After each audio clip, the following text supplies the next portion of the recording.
brilliant. But right now, he's going into the perfect and classic. He is the champion. He's the big elephant. He's also responsible for leading us to a era. He's trying to do everything correctly as a good guy, as an inspirational guy. But look, if you are in there with a black in Logan Paul, who is now navigating, not putting his own championship on the line. Cody was someone who's agreed to this.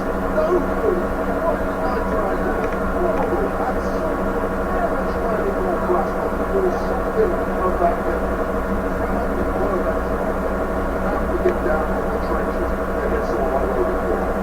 So Logan's turning his brass on doing like, have you considered a la Lex Luger and the metal plate that Nick needs to have been surgically embedded in his hand? Because it's not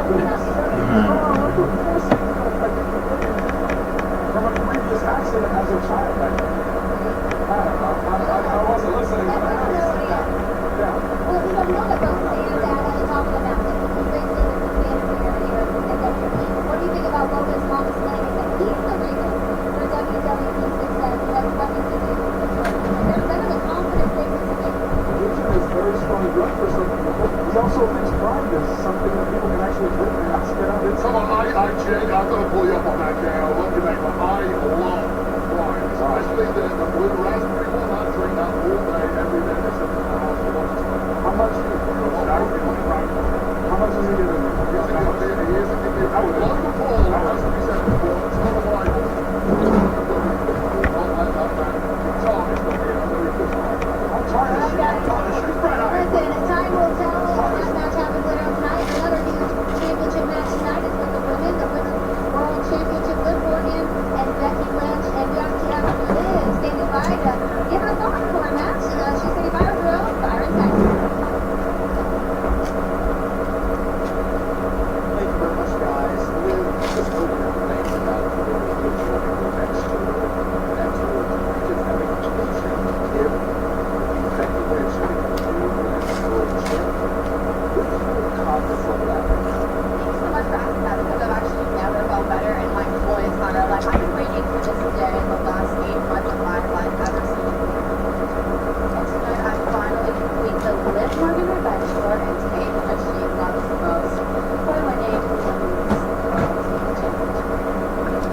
Well, on the flip side, we know Becky Lynch is extremely emotionally charged. How do you plan to handle the emotions of there? But you know, Becky likes to keep reminding everyone that I've never been able to beat her one-on-one. And tonight that'll change because Becky Lynch is going to face this version of Liv Morgan. And there's quite literally nothing she can throw at me that I wouldn't. What are you doing?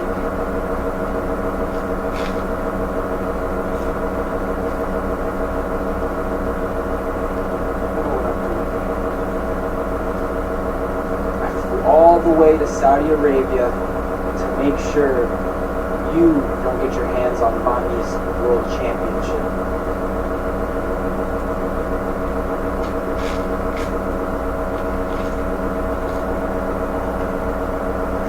Woo! Dirty Dom trying to get in her head, but before that, we saw a very confident Liv Morgan ahead of her championship match against Becky Lynch. Will Morgan's revenge tour in with gold around her waist?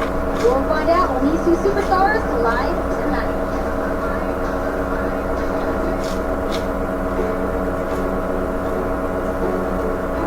I know exactly what it took for me to get where I am today.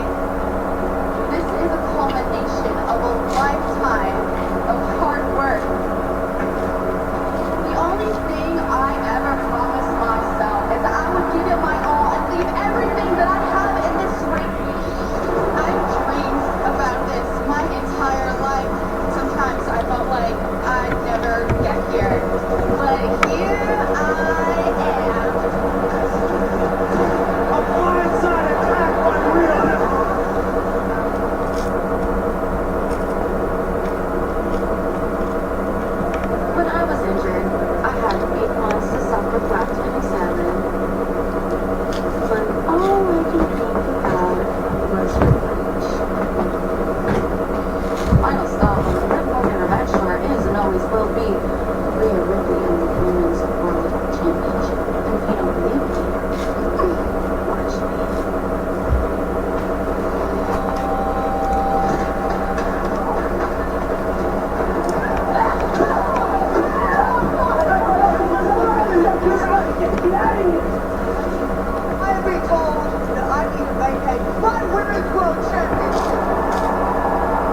just the beginning.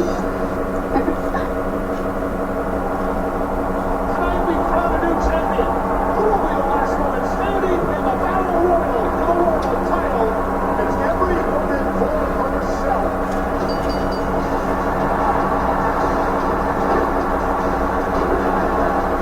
Put down on Rocky and Morgan. And here I stand, your new women's world champion. This is my show now! I'm so tired of being overlooked and underestimated here. In case you forgot, I am the one that took out Rio Ripley. You're welcome. Let's talk about all those things that you've done. Liv, you never beat me. Liv and I, we got a lot of history together, but in the many times we have fought each other, she never once beaten me. But now we are dealing with a very different Liv Morgan. She's hell-bent on revenge, and now she thinks that this strategy is going to be what it takes to beat me. After 10 long, hard years in the WWE, I will finally sit where I belong, which is at the top of this division as your new Women's World Champion. Cry about it. And the king and queen of the ring, Jenna Saudi Arabia, Becky Lynch, defends the Women's World Championship. All of the Liv Morgan revenge tour in her mind continues.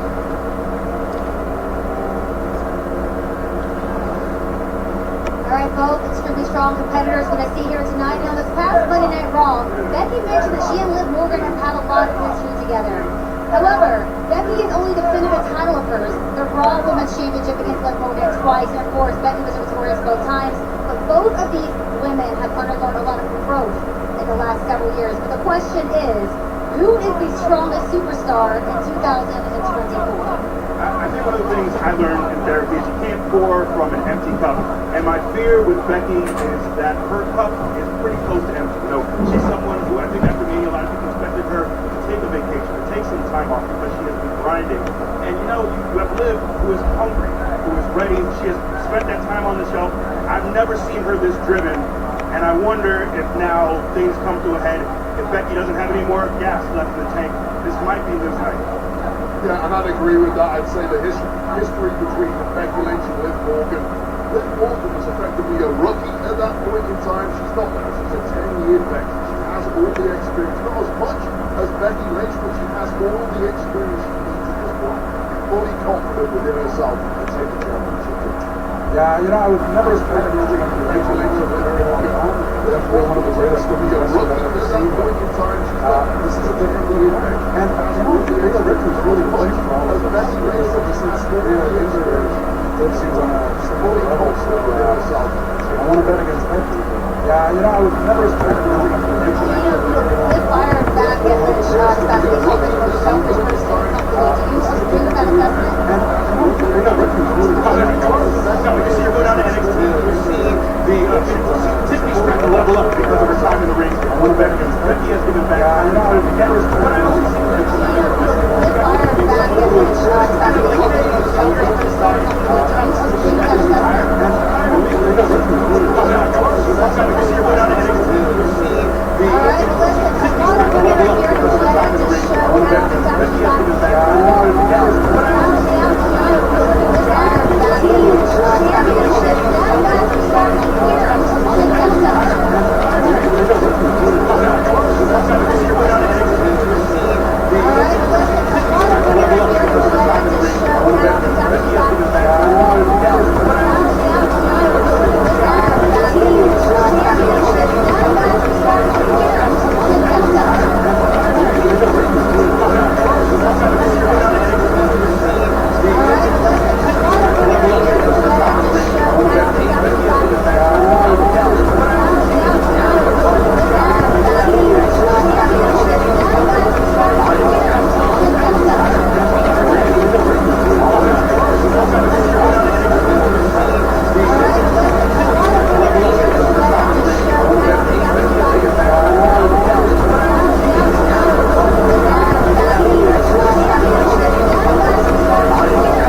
Okay. Goodness, it was about time to grab the scepter and crown, man. This is the most nervous that I've ever been in my life for anything. This is the culmination of damn near a lifetime of desire. I'm finally here.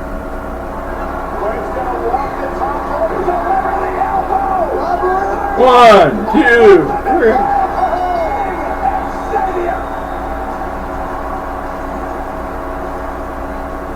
The dream has come true for Xavier Woods. I mean, his emotions brought him to tears. This was truly, for Xavier Woods, a dream come true. The new king of WWE, the new king of the ring. Xavier Woods becoming the King of the Ring winner was a movie in real life.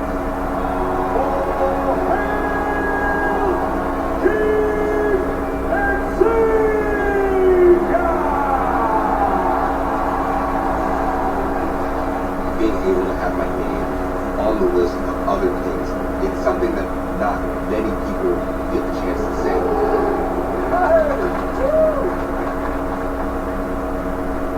It's a moment that I'll never forget.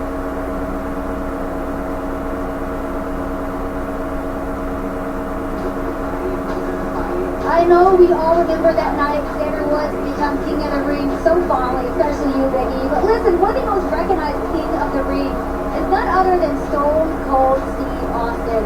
And our own Michael Cole is here to tell the story of how Austin 316 was born. Yeah, that was the King of the Ring.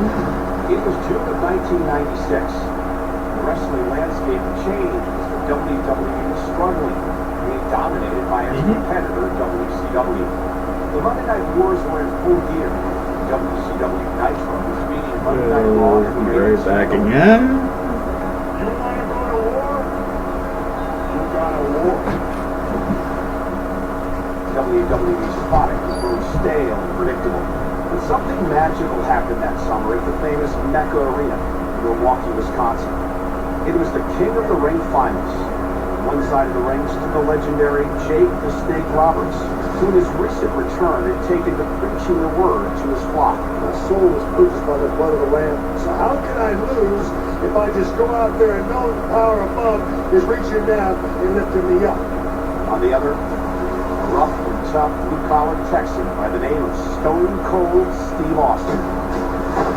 Get it out, Fred. Roberts never stood a chance. Stone Cold Stunner.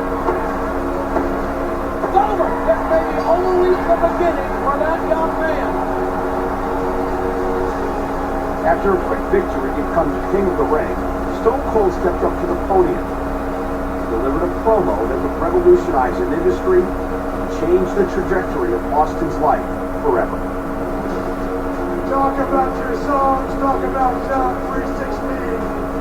Austin 316 says I just whipped your ass. I just kind of put that together in my head, and I didn't know what kind of moment that was. The next time we showed up, all of a sudden there's Austin 316 signs, and we realized there might be something here. Next thing you know, there's an Austin 316 t-shirt that immediately they're selling out everywhere.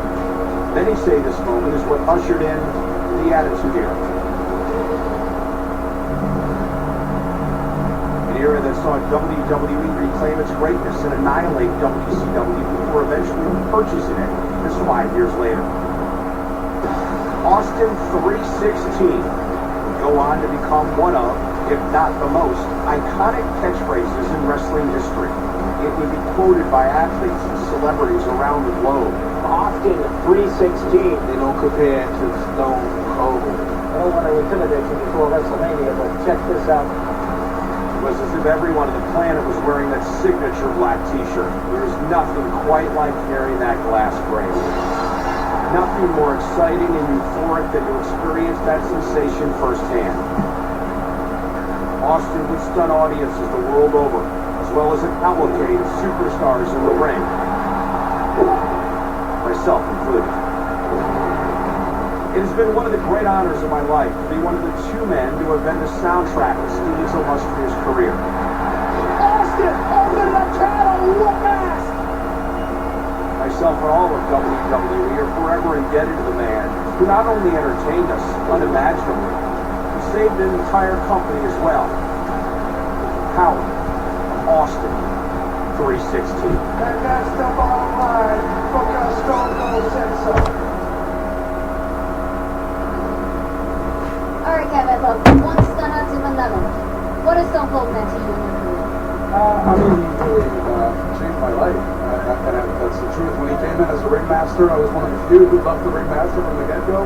Obviously, he became Stone Cold. Then that night, he came to the ring, changed everything. But, you know, years later, I met him at an airport, asked him for advice, took it to heart. And, you know, 17 years later, I was in the ring with him for his last match. So, I don't know if you noticed, I was getting stunned in that package. I don't know if it was necessary to include me in there, but obviously, just a huge moment in my career, and he's responsible for me being here in a lot of ways. No, it changed our industry. It really changed our industry. And you know, I think one of the great things about Austin is not only did he have an incredible impact in his heyday in the ring, but he continues to mentor so many of us and continues to shape our industry this day. And so many of us aspire to even have a fraction of his career yet. Yeah, and I'll tell you this, it shows you how powerful the King of the Ring tournament can be. That was the launch pad that took Stone Cold Steve Austin from a pretty average guy on the roster at the time, who maybe was loved anyway, but turned it into the biggest deal any of us have ever seen from that era. And it was massive. That's the power of the King of the Ring and the Yes. Queen of the Ring tournament, when used correct. We all appreciate the impact Stone Cold Steve Austin has had here in WWE, especially the next two men who are looking to join Stone Cold Steve Austin as King of the Ring. Of course, Gunther, who has not been here nearly as long as his competitor, but has been shattering records. Of course, he will be facing a man who has been in WWE for nearly 25 years, who has yet to have the title of King. If the sports media thought I was through giving the utmost expert analysis and their jobs were safe, well, I'm afraid I've got some bad news. The 2024 King of the Ring tournament is stronger than ever, featuring a field of rookies, knights, princes, ring generals, former kings, and almost the almighty himself. Injury forced out Bobby Lashley, but provided his liege, Angelo Dawkins, an opportunity of his own against Tama Tonga. I can tell you right now it's going to cost him. Looks like there was little reason to bet against Tama following in his father Haku's royal footsteps. LA Knight learned that fact the hard way. Tonga hit him like a Mack truck on his way to the semis. And we must continue pounding bodies to the rhythm of Tama Tonga's war drum. Used to hanging jerseys from the rafters, Carmelo Hayes retired former King Baron Corbin in the first round. Forget the King, all hail him. That was before meeting a living dynasty in Randy Orton. After dispatching AJ Styles in the first round, Orton showed Carmelo that the three most dangerous letters in WWE aren't H-I-N, but R-K, which led to a dangerous showdown between Orton and Tama Tonga. And here comes Tama Tonga out of the gate. Game plan immediately out of the window. And the Apex Predator takes one more giant step toward the throne. The Raw side of the bracket brought its own madness in search of that one shining moment. A late play into the tournament, Jey Uso ran from Finn Balor, only to find himself in the crosshairs of a mad dragon on a hot streak. But after a jaw-dropping victory against Ricochet, Ilya Dragunov came up just short in a frighteningly physical battle with the main event Uso. Jey Uso into the semi-finals of King of the Ring. Meanwhile, the odds-on Raw favorite Gunther chopped his competition down to size. Last attack. Gunther advances. Kofi Kingston managed to make it by the legendary Rey Mysterio, but like Sheamus before him, was no match for the ring general. Marching towards the crown, Gunther took on everyone's favorite bracket-busting underdog, Jey Uso. Don't catch it, you count. And don't catch a crown. I'm in the business of taking hope away. Jey Uso's fading. It's over. Gunther advances to the finals. And now we have a first time ever dream match in the finals. The longest reigning former Intercontinental Champion of all time, Gunther, looking to go from Ring General to King General. Versus one of the most decorated superstars in WWE history, Randy Orton. A match for the ages and for the crown.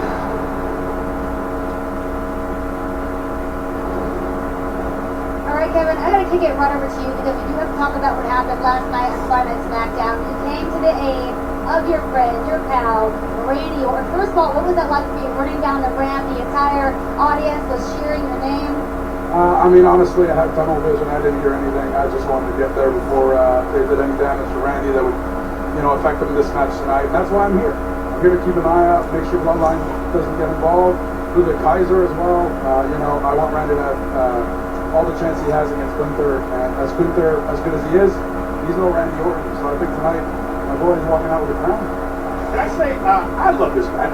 I really do. It really feels like, to me, a flip of the coin. It's such a contrast in styles, too. And Gunther usually wins with physicality. But Randy, I've never seen Randy bigger. The shape he's in, the condition he's in, he looks incredible. I don't know which way this one goes. It's 50-50. I hope they're out there for an hour. They're going to kill it. It's going to be incredible. I don't know which one to pick. I really don't. I gotta stop you. I gotta stop you there, Biggie. Listen, you are completely wrong here. Okay, 5 days ago, Gunther qualified for this final. He's been resting up ever since. Last night, Randy Orton got battered from pillar to post by Tamatonga and then the Bloodline before KO showed up. Randy Orton can hardly stand up at the end of this match. He's in there tonight with the greatest technician of our era in Gunther. The bullseye is on that knee of Randy Orton. It is going to get shredded by the Ring General. I hear you, but it's Randy Orton. He's got the European bias. That's happening. Is that it? Is that it? That is very Disgusting. good. No, I'd be better than Disgusting. It has been really nice of to I see don't- the mutual respect these two superstars have for each other. The last night on SmackDown, Gunther did say, in order to become a legend, which of course he wants to do, he has to beat a legend. And I spoke with Randy Orton, and he gave Gunther so much credit for being. He hasn't seen anyone like Gunther in the years that he's been here. Well, this is really Gunther's first moment where he is stepping up from sheer dominance to the real A+ tier here in WWE. It's a massive test for Gunther tonight, but I think he's got a head start without the eventual. Alright, well, his knee was working okay the other day because I got to walk around with Randy Orton here in Jeddah to discuss his match tonight. And I'd love for all of you to take a look.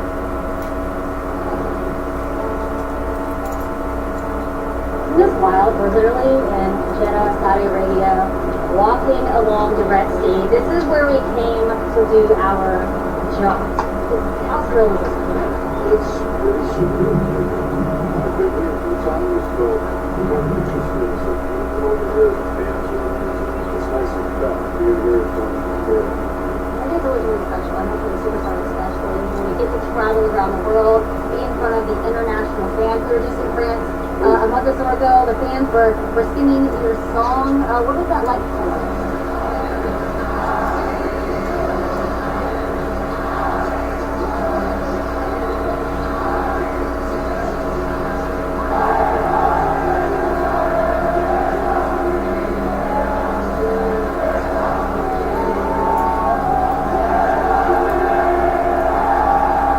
Tell you what, over there in France, beyond France, they were singing my song, and just to show you how impactful our fans all over the world can be.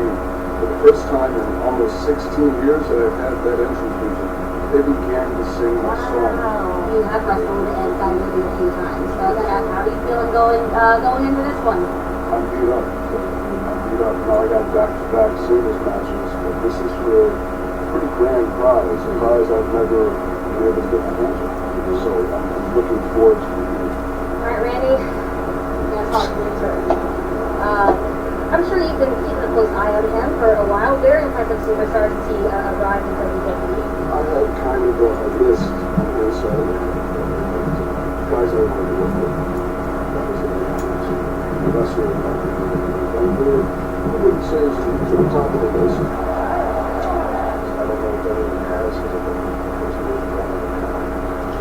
it's going to be hard hitting, and it might be, the toughest match I've had since I've come back. It's going to be a blow for me.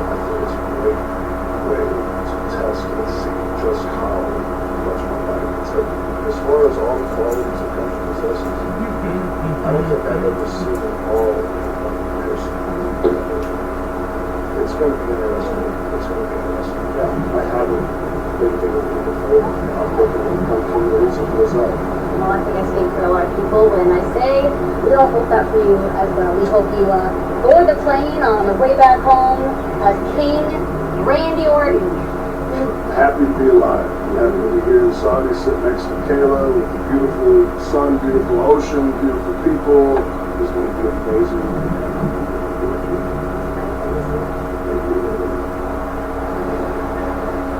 Well, we are inside the Jeddah Superdome, and we are set for our first match of the night. This is for the women's tag team titles. Okay, here we go. We are so excited to be here, fresh off the countdown panel. We're now at ringside. I'm Michael Cole. He's the voice of Friday Night SmackDown. Corey Graves, you ready for this night? I found my tie. Still haven't located my pants. Still borrowing someone else's pants. Hopefully, by the time we go live for the King and Queen of the Ring, I'll be fully dressed and ready. Let's get underway. First matchup of the night.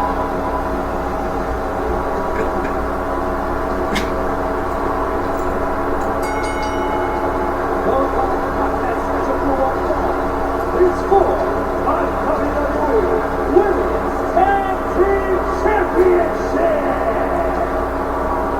Introducing first, the team of Indy Hartwell and Candice LeRae.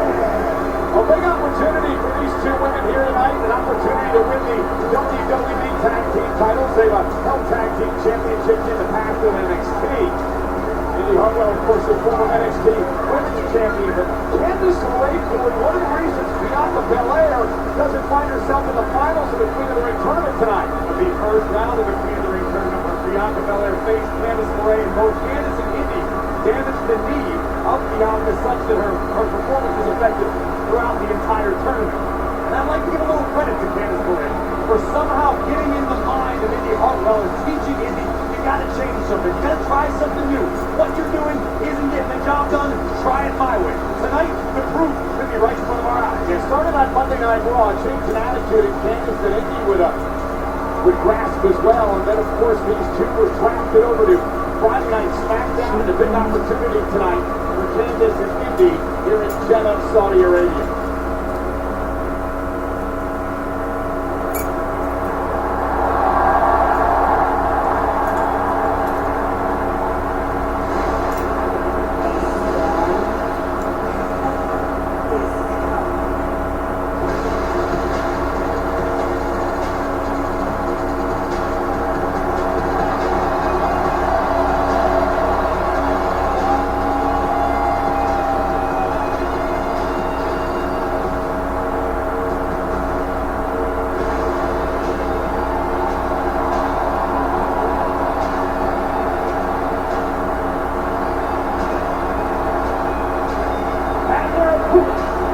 They are the WWE Women's Tag Team Champions, Bruce Shane Cargill. What is she doing? Cargill has been nothing short of impressive since arriving on the scene in WWE. I cannot agree with you anymore, Michael Cole. As advertised, as promised, the hype has been the truth. Jade Cargill is a bona fide superstar. The fans of the WWE have already accepted that. Now the superstars are beginning to take note of what they have to deal with in Jade Cargill. Tremendous appearance in the Royal Rumble this year. Won at WrestleMania. And of course, back in Backlash earlier this month would win the tag team titles. Had it not been for Jade Cargill's temper, Jade may be in the finals of the Queen of the Ring tournament. It was Nia Jax using Jade's own anger against her to advance. Nia screaming in the face of Jade's daughter to step Jade Cargill off. But tonight here on the Countdown Show, we've got the tag team titles.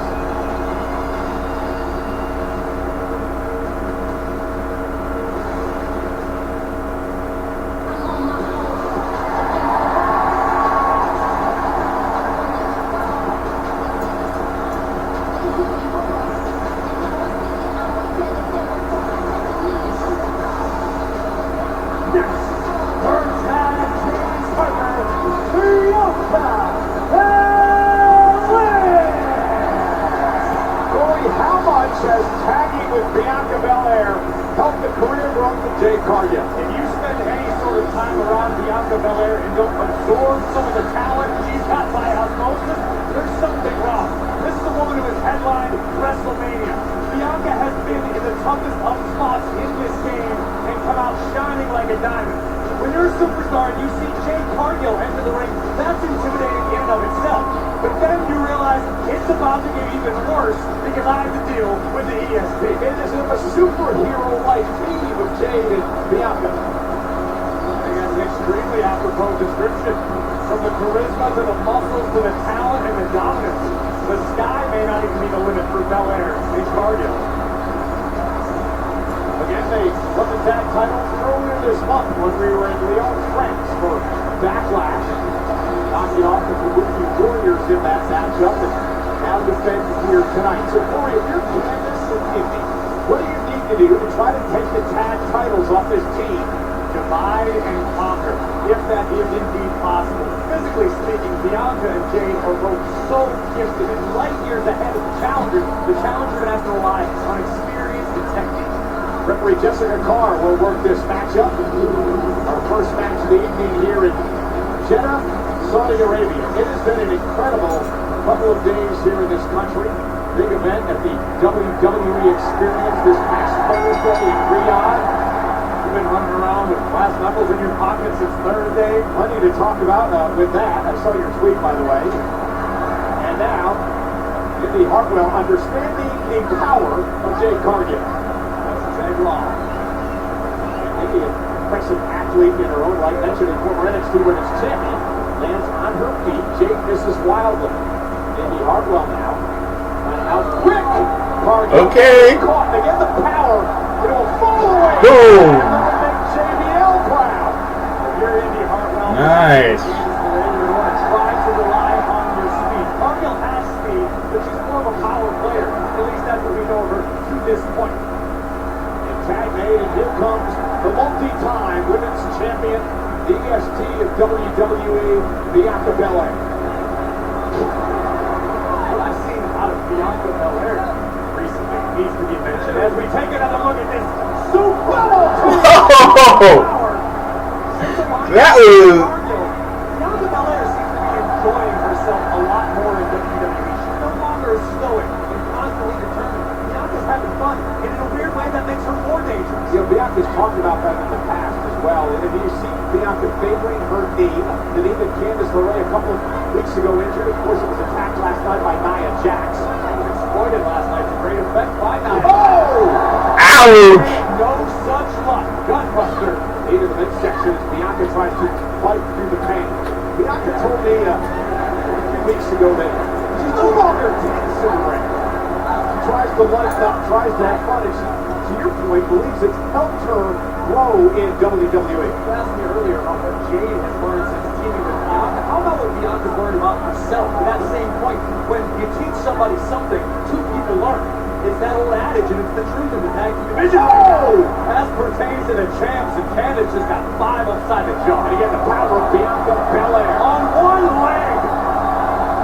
Pressing Candice LeRae, who ends up slipping underneath. Again, the knee gave out, and Indy Hartwell now leaving. I'm not sure if Belair's aware. And let's not get ourselves confused. Back to the knee.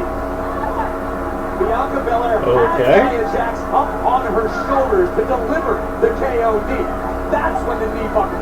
Bianca still playing light years ahead, physically speaking. A great strategy here by Indy and Candice LeRae. Grounding Bianca Belair, taking advantage of a one-legged superstar here as you see the clock in the lower right-hand part of your screen. That is how far away we are. Queen of the Ring Premium live event here tonight in Jeddah. Again, Bianca in all kinds of trouble.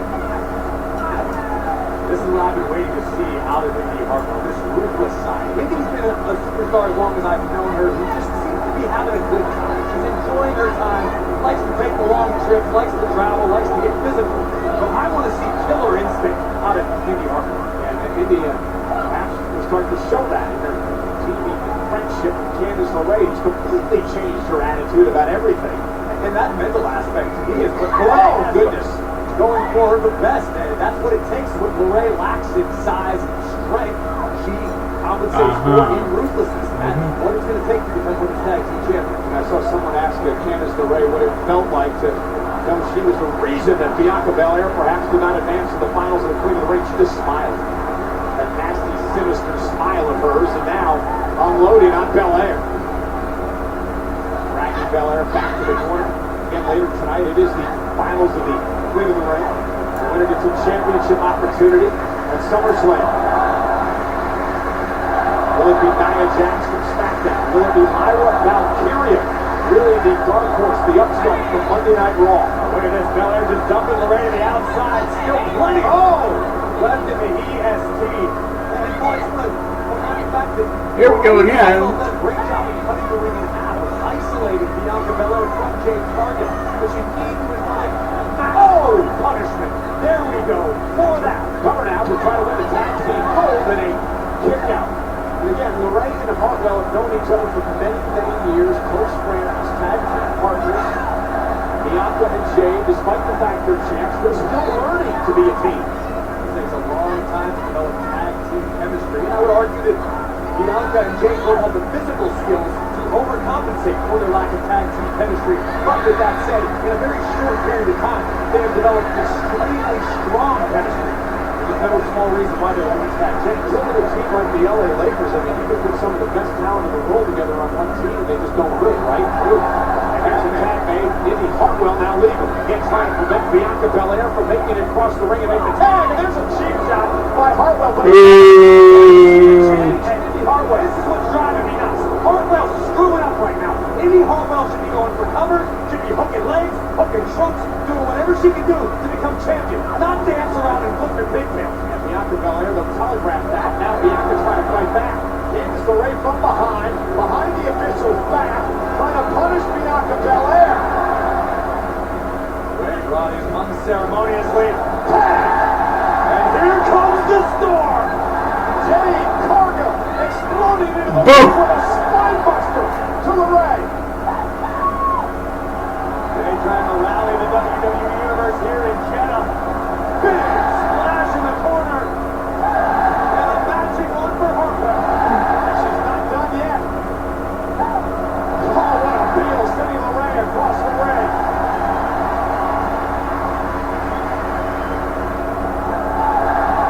And now a double splash. Could be the beginning of the end. Up we go, and down goes Indy. Cover, LeRae saves the matchup. We look once again at the power possessed by Jade, driving Hartwell down in a sit-out powerbomb. And had it not been for LeRae, this one would be over. And Jade now dumping LeRae, now Indy from behind. Get right to the kidneys. Yeah, this is for the Women's Tag Team Championship. Tag made. Candice is legal. Double team coming. Something spectacular. And Candice! Whoa, that was... Got enough of it. Cover. Hooks both legs. Cargill kicks out. From the second rope, a springboard moonsault as Hartwell held Cargill with the point. I don't think she got it. Any superstar will tell you the hardest place in the world to adjust is in midair, particularly mid-moonsault. And LeRae didn't get enough of the contact she was looking for. Still got a 2 count, but not enough to finish the job. And Hartwell back in on the attack. Another double team coming. Candice now legal.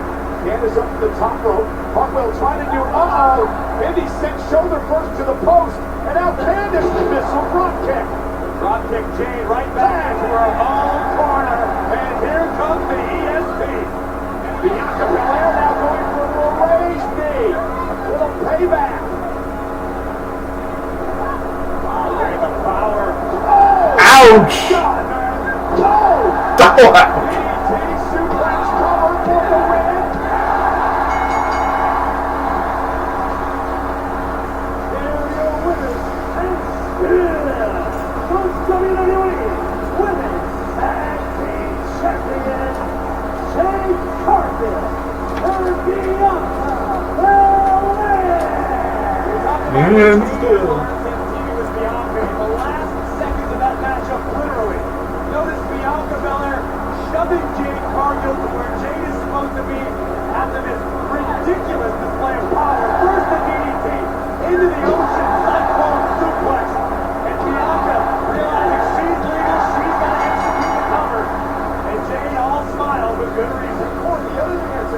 is they continue to change their game. They didn't use Cade. They didn't use KOD. They came up with something completely different to retain the tag titles tonight. New looks, same result, that being a giant W tonight in King and the Queen of the Ring for the Women's Tag Team Champion. We are sold out tonight at the Jeddah Superdome. Plenty more to come.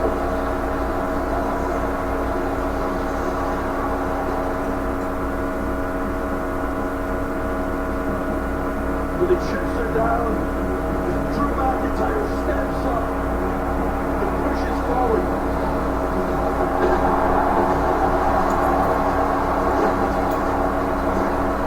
I've done some serious thinking. I'm not the same guy I was. There's a saying, Scott. What's funny, nobody was meant to be obedient. I was the kid of Sam, the first Scottish guy ever signed for WWE, and I believed it that much. Principality Stadium in Cardiff, Wales. McIntyre is back home in the United Kingdom. I made it the first UK stadium show in 13 years. The journey that led to this moment, the man that I've finally become. You're gonna find out why they called me the Chosen One, the Scottish Warrior.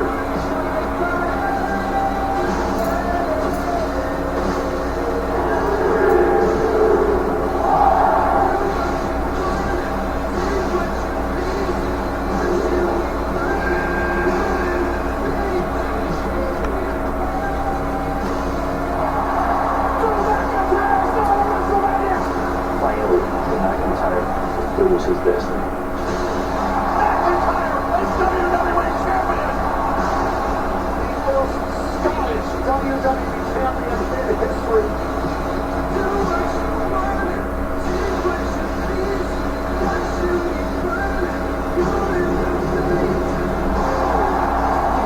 For Drew McIntyre first. Official champion, WWE superstar, Drew McIntyre.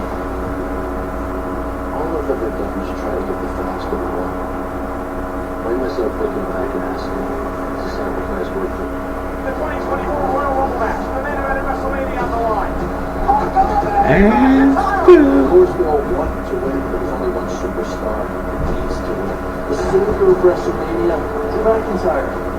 Drew McIntyre has a chance to become a self-proclaimed savior of WrestleMania. It'll be McIntyre and Rollins for the World Heavyweight Championship. One more! McIntyre has won the World Heavyweight Championship.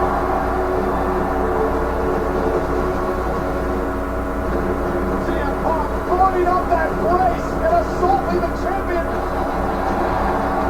Oh my God! You're right in the back! Brace this ass in! Oh, the heaven choke slam! Brace is on the world title!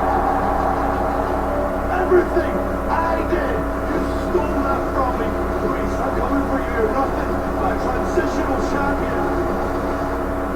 McIntyre is sending a message to anyone paying attention. All bets are off. He's finished playing nice. Two things you should be avoiding. Leaving my prayers, fight me while I'm back.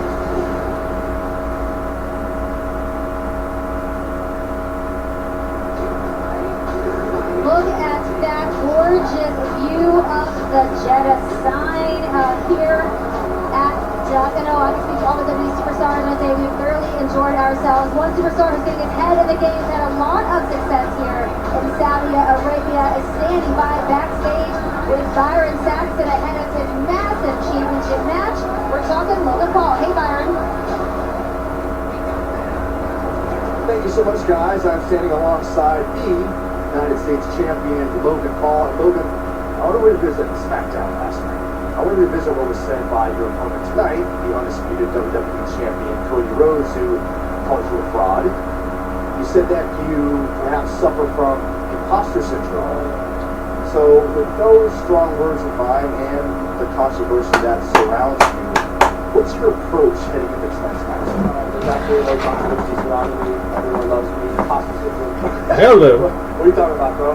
I was a YouTuber. I transitioned into being a professional boxer. All of a sudden, I'm in the ring with Floyd Mayweather. There's nothing I can't do. Everyone's always doubted me my whole life. Look at me now, Byron. For the third time, I'm in Saudi Arabia wrestling for a championship.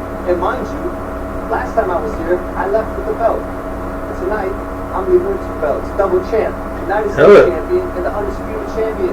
Like I said, everyone's doubted me my whole life. My life is a consistent cycle of me winning and me proving people wrong time and time again. And tonight, I'm going to show everyone why I belong in the WWE, why I belong in this ring, and most importantly, Byron, why I belong on top. Appreciate you, Logan. And tonight we will find out if Logan Paul belongs on top.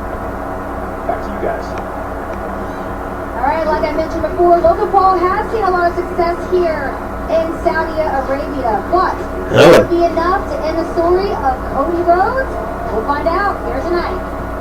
Hello. Okay. Here we go.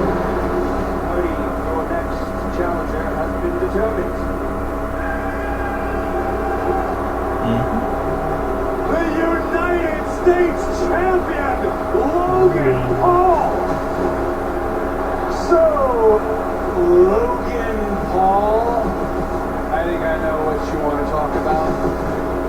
Main eventing the king and queen of the ring in a champion versus champion match. I'm not gonna call you a podcaster an outsider. I'm not gonna pretend that this is a fad for you. I've actually gotten a sense of who Logan Paul really is. You are disrespectful, self-centered, delusional. You cannot go a single match without grabbing those brass knucks. You're making viral memories, and I think it is time to drop that United States Championship. Not what I agreed to. I agreed to wrestle Cody Rhodes for the undisputed WWE Championship only.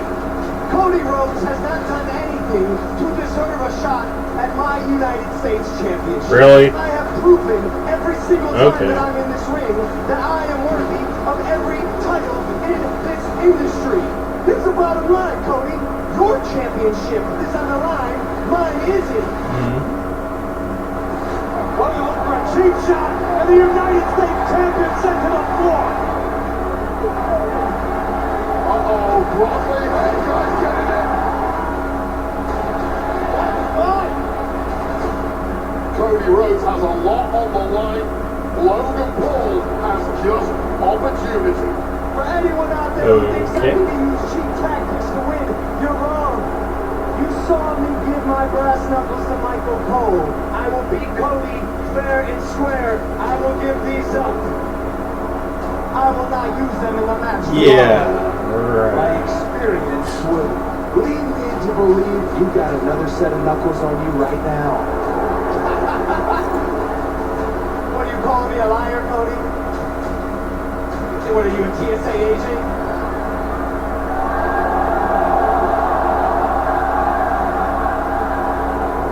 Okay. I don't know how those got there. These aren't even my pants, bro.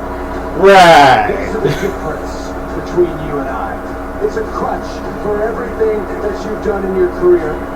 This title, on the other hand, it's my whole life. It's all I ever wanted to be. Until you stop treating this part-time, until you dedicate your heart and soul, until you respect the ring that we are standing in, you will never, and I mean never, be on my level. You will never be undisputed WWE champion. I'm gonna beat you so bad, kid, you'll regret having ever stepped foot in the ring with me. Of course, we touched on this match a little bit earlier, but as you know, this is only Cody's second title defense since becoming champion at WrestleMania. He defended against AJ Styles and Leon France at Backlash, but what is the biggest difference between competing against AJ Styles and someone like Logan Paul? I mean, they're both pretty amazing athletes. That's the one thing I'll never take away from Logan Paul. He's insufferable, he's annoying, he's a moron, but great athlete. AJ, phenomenal athlete. It's his whole nickname. So there's a Tell lot us how more- you really there's a feel, lot Kevin. more life than you might think. Of course, the experience factor is not there, and Cody has that. I think the risk is greater when it comes to somebody like a Logan Paul, because Cody has built himself up to be this leader of the new era of WWE, to be this figurehead, to be this ambassador. If he'd lost that championship and that title to AJ Styles, it would have been a terrible thing.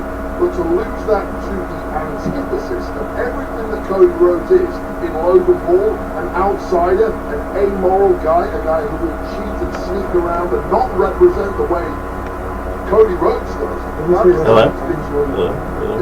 Sounds like you're tarnishing. I'm not trying to. I won't tarnish. Hello. I won't tarnish when he competes in the ring. It's no fiber, I said.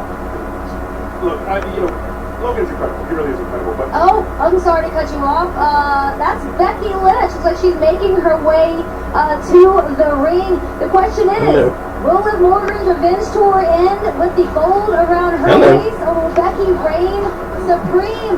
Only time will tell. Again, these are both huge opportunities for these women. Who is going to go home as the queen of the ring? The implications are massive, of course, heading into SummerSlam. And guys, we're going to find out that that match We're happens starting. right Here we now. go. And here we really are.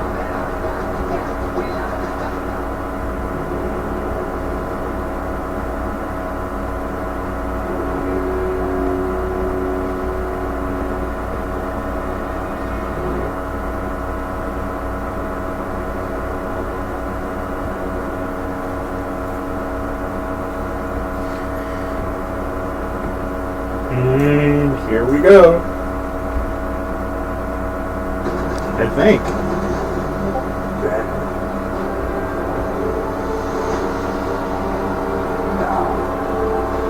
Then now. Forever. Together.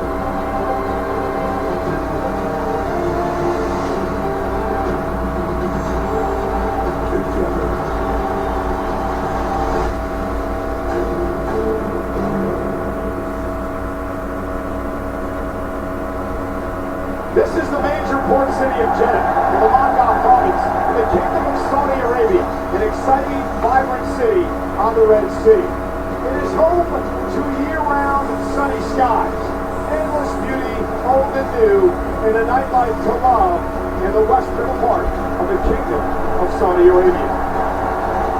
But tonight we are inside the 3-year-old Jeddah Superdome, the largest non-openable dome on the planet, located in the middle of the city of Jeddah. Of course, we're in a desert. We're outside. It's 92 degrees. Okay. Comfortable 75 inside. And here earlier today at the Jeddah Superdome, the arrival of the undisputed WWE champion Cody Rhodes, prepared for his second major title defense since winning at WrestleMania. His opponent, the United States champion, the social media megastar, Logan Paul, who vows no shenanigans tonight. He claims he will win fair and square. How about the 14-time world champion, the Viper Randy Orton, who beat the Bloodline Tomatonga last night before something a Bloodline attack. However, he still qualified for the finals of the King of the Ring tournament against this man. Will he become the King General Gunther, who beat Jey Uso Monday night to qualify? There's also the irresistible force Nia Jax, who knocked off Bianca Belair last night and vows to be the queen of the ring. But this woman stands in her way. An upstart underdog known as Lyra Valkyrie, who shocked Io Sky Monday night for the opportunity. The prize for both, the men and women, an opportunity to change their lives and their careers in battle for a championship at SummerSlam. Who will be king and queen of the ring?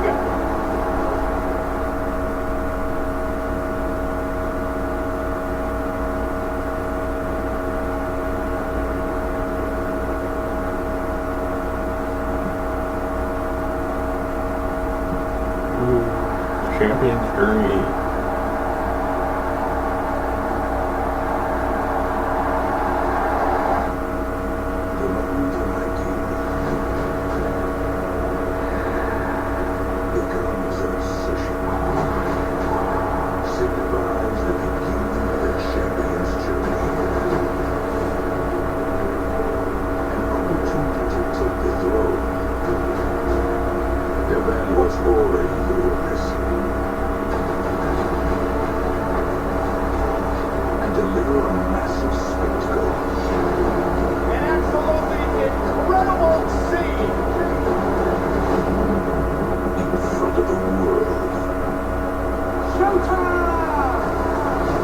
Tonight, in the kingdom of Saudi Arabia, it's no longer about how far you've come, but how high you will ascend.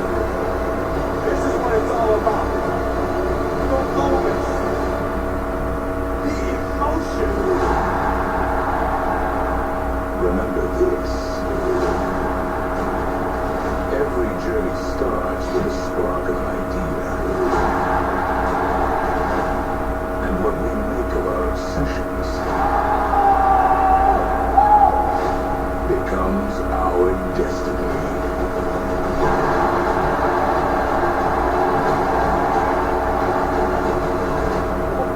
This is WWE King and Queen of the Ring.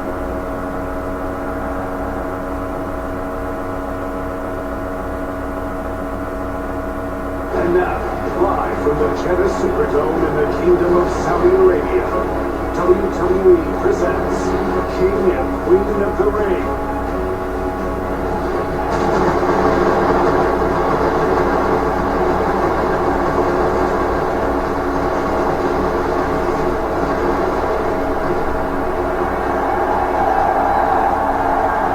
You are looking live at the Jeddah Superdome in the Kingdom of Saudi Arabia. We are sold out tonight with 3 championship matches. And we were also crowned a King and Queen of the Ring.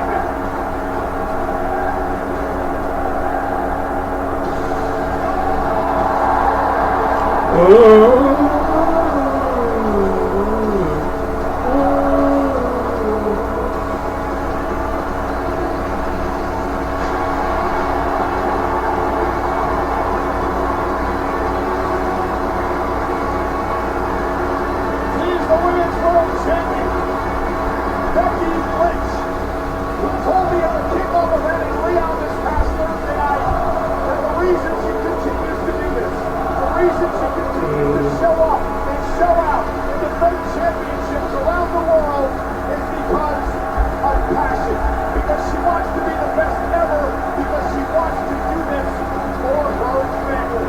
And Becky Lynch, to that opportunity. Becky was in France last month.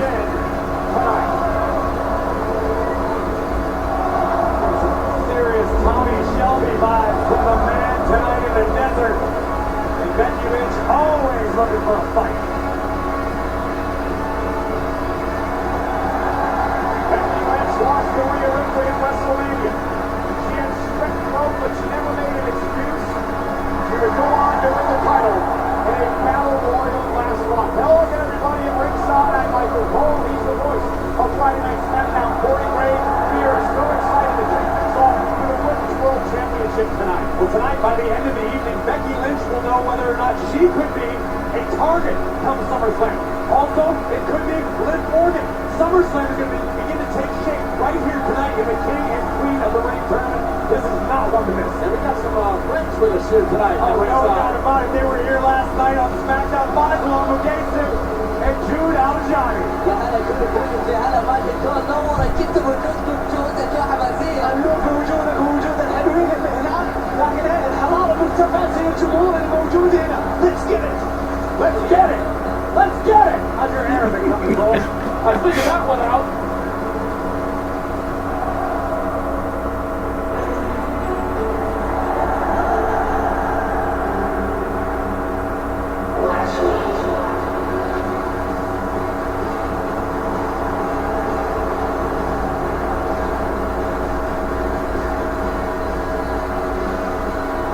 The Liv Morgan Revenge Tour makes a stop in Jeddah tonight. You know, Corey, I mentioned that kickoff show in Riyadh this past Thursday. I've never seen Liv as emotional as she was that night. She understands that tonight is a must-win situation. She is sick and tired of being second best. At the Royal Rumble, she finished second to Bayley. In the Elimination Chamber, she finished second to Becky Lynch. In the Battle Royal last month for the Women's World Championship, she finished second to Becky Lynch. Can Liv Morgan finally win the big one here tonight? You know what they say, second sucks. Liv Morgan intends on leaving the Kingdom of Saudi Arabia with the Women's World Championship, but Becky Lynch absolutely has no plans of allowing that to happen under her watch.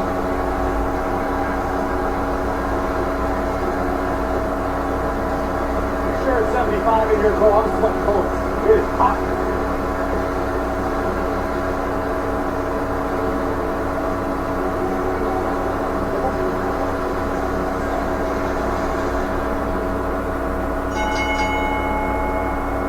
The following contest scheduled for one fall is for the Women's World Championship.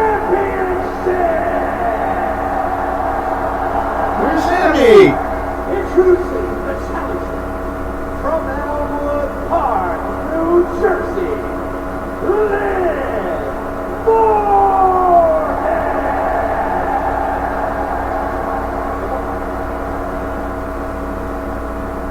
And her opponent from Dublin, Ireland, she is the Women's World Champion, Becky Lynch.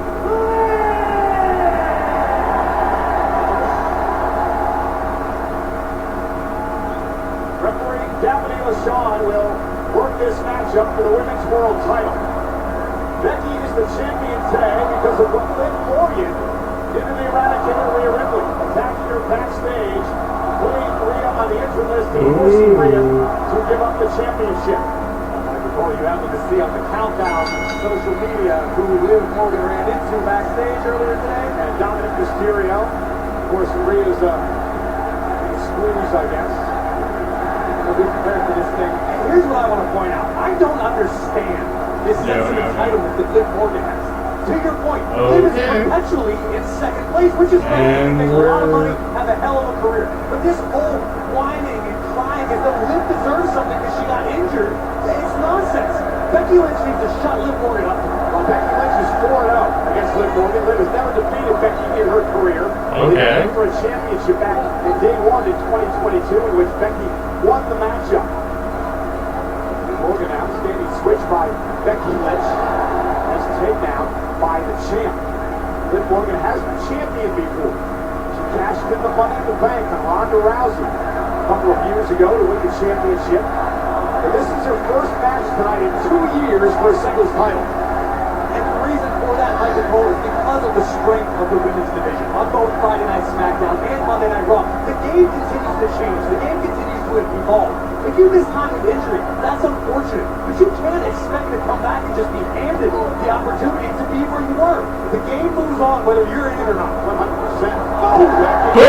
Perfect example of that. She's always found a way to stay in the mix. She's a 7-time world champion. Of course, she represented NXT for a while as its champion.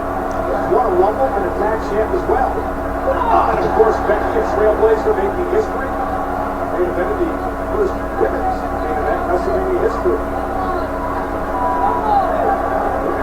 What do you need to do tonight for her to take the title away from Lynch? If you're Liv Morgan, you need to beat Becky Lynch at her own game, which is not easy to accomplish, I know. But if Liv wants this credibility, if Liv wants to be viewed by the world the way that Liv sees herself in the mirror, she needs to beat Becky Lynch decisively, with a submission, with a pinfall, without shenanigans or controversy.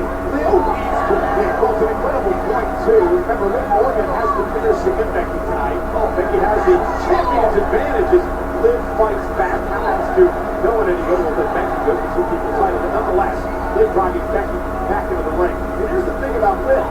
You could have a great career, as you mentioned earlier, finishing second for her. But at some point, she's got to win. She's got to prove to herself and to the world she can win a big one. Well, if you're not going to do what you say you're going to do, you have to learn when. What move by Morgan? They turn this match around. When to stop talking, when to stop making those claims. Liv likes to complain when she's not on the marquee of every arena we head to. Come here.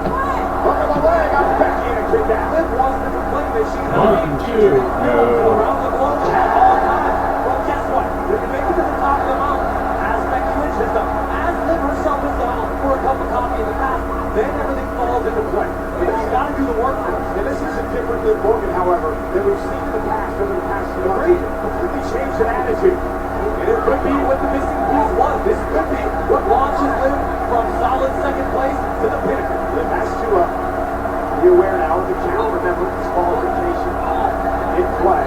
Becky Lynch, caught that time by Morgan. Lands in her feet. Liv with a nice clothesline. Nice. Trademark springboard kick from the bottom rope, and Liv sensed it coming, blocked it, turned the tides. Becky said something to Liv on Monday Night Raw, where she said, "You've been here a decade. You've been here 10 years. You know, and to your point earlier, of course, stop complaining. It's time to took matters into your own hands and make things work for you." It's a controversial decision. She got to the count of 5 to break the hold. But if you're Liv Morgan, I appreciate utilizing the count of 5 to inflict maximum damage, but don't play with fire in this situation. Cover again on Becky for the Women's World Championship. Kick out by Lynch. Because what happens in that instance is Liv maybe doesn't hear the officials count, Liv gets herself disqualified, and then Liv spends 6 months crying on social media that she wants a match with the official. It's nonsense. Who? It's everybody else's fault but Liv's. You made the mention earlier, AJ Styles knows all about this. If you lose the opportunity, you go to the back of the line. General managers have made that very clear here in WWE. That's right on Friday Night SmackDown. AJ was told precisely that by Nick Aldis. Again, it's all a testament to the strength of WWE as a whole. After the draft, both rosters are stacked. Ooh, no shortcomings on either side. Kick by Becky. Oh, now that back elbow. Lynch. Second. Oh, wow. Morgan takes advantage. Becky face first off the turnbuckle. Another cover by Morgan. Forces Becky to kick out. Now, I love this strategy by Liv. Constant covers forcing Becky to kick out. I agree with you wholeheartedly, because what that does is it forces Becky Lynch to spend additional energy. Just in kicking out of the lateral press, it's going to exhaust you in a long enough time. Now wearing Becky down. Again, Liv not knowing for submission.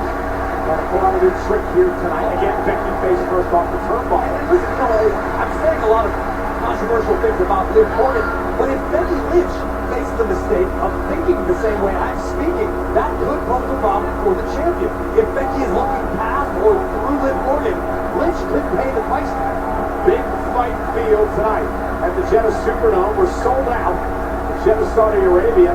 3 championship matches, including this one for the Women's World title. King and Queen of the Ring will be crowned as well. They earn opportunities at SummerSlam.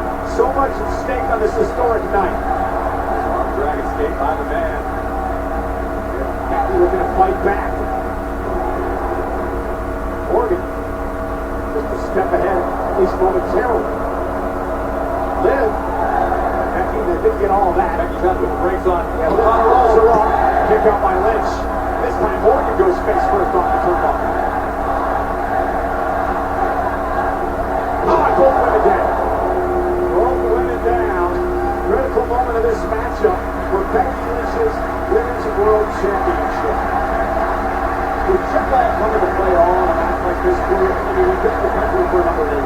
For being here for practically a week, I would say at this point, not likely. The superstars have had ample time to train, to get their sleep acclimated to the best of their ability. That said, you're not at home. You're not on your own soil. But Becky Lynch has lived her entire career in that case, traveling around the globe. You just got to suck it up and fight through. It is tough to stay hydrated here. I've lost 4 pounds since we came on the air. And Liv and Becky exchanging blows. And I found my pants. Thank goodness. Big right hand by Morgan rocks the champion, and here comes the man again. Or do we want to know? Here we go. Becky and Liv. And here comes Morgan now. Becky with a clothesline. And another one by the Women's World Champ. And Becky starting to build momentum. This is what Liv wanted to avoid. And Liv had the momentum early, and Becky turned this around now. You can watch it, you can study it, but Next quarter, you experience the adrenaline of Becky Lynch in the ring. there's no true way to prepare adequately. And Liv Morgan rolling out of the ring. Becky Lynch, though, went for a baseball slide and took Morgan out. And the intensity in the eyes of the Women's World Champion. Off the apron, down goes Morgan.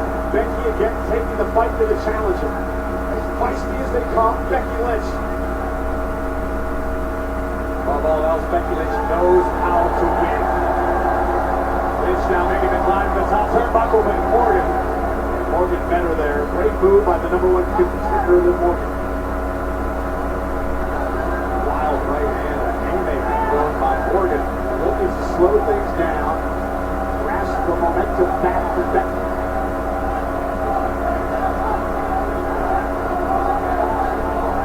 Liv shoved off the ropes. Becky now top rope. Becky on missiles on, kick Morgan's down. Liv scrambling for the cover, hooks the leg, retain, kick out by Liv at 2. Becky thinking about what she has to do now. Liv again in the drop kick, right on the money from Liv, scrambling for the cover. Not as deep of a hook in the leg as Lynch would have liked. That may be the only reason this one's still going on.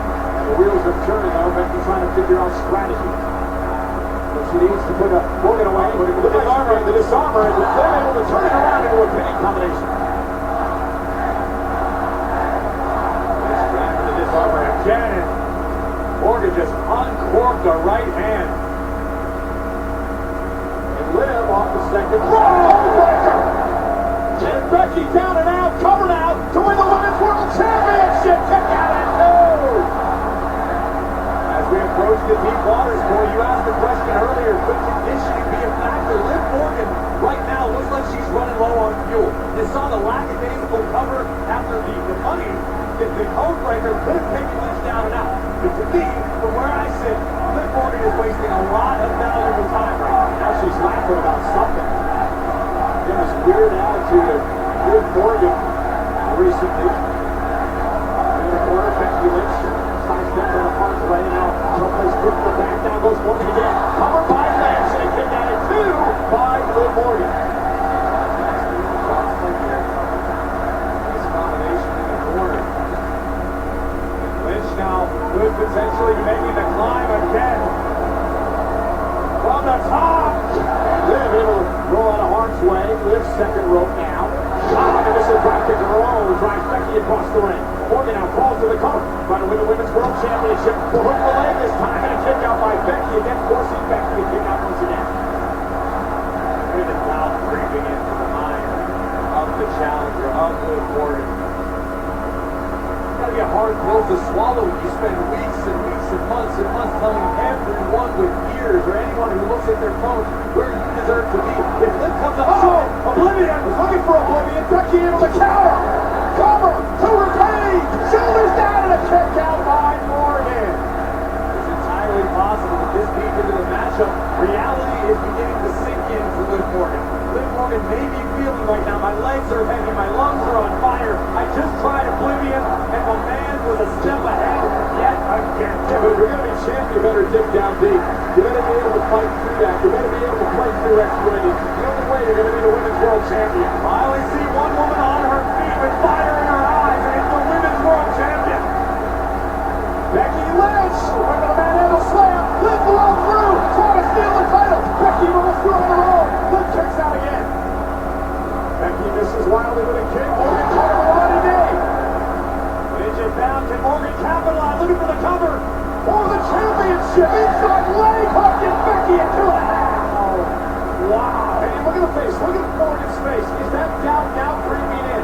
Does Liv Morgan saying to herself, I cannot get the job done? It's got to be, Cole.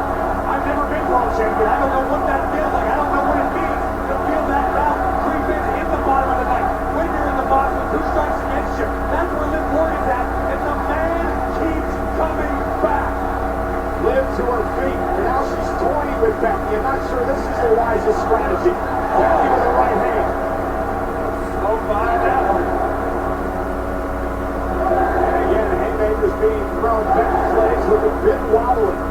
Morgan now again off the second rope. Looks like she's going for an arm drag. Becky able to counter. And Becky takes that Liv into an armbar. Armbar in. Is Liv going to tap? Center of the ring. Liv may tap here.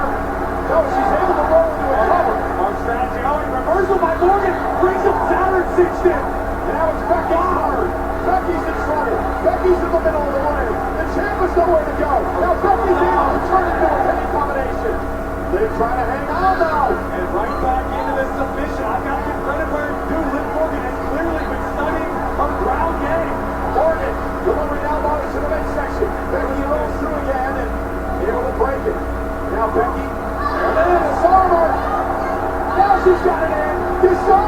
locked in. Submission move on Morgan. Becky trying to hang on. But how much does Lynch have left in the tank? You can see Becky trying with everything she's got.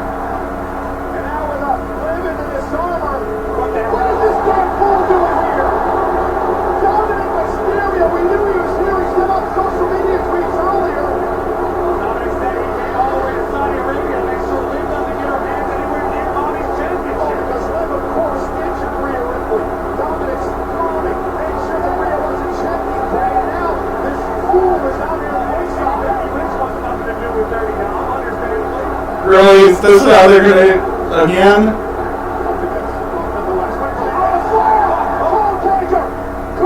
Covered by Liv, hook in the leg, almost took advantage of a distraction. And notice how Liv is favoring her arm that was stuck in the disarmor. Morgan unable to hook the legs as she wanted, and that could keep this one alive.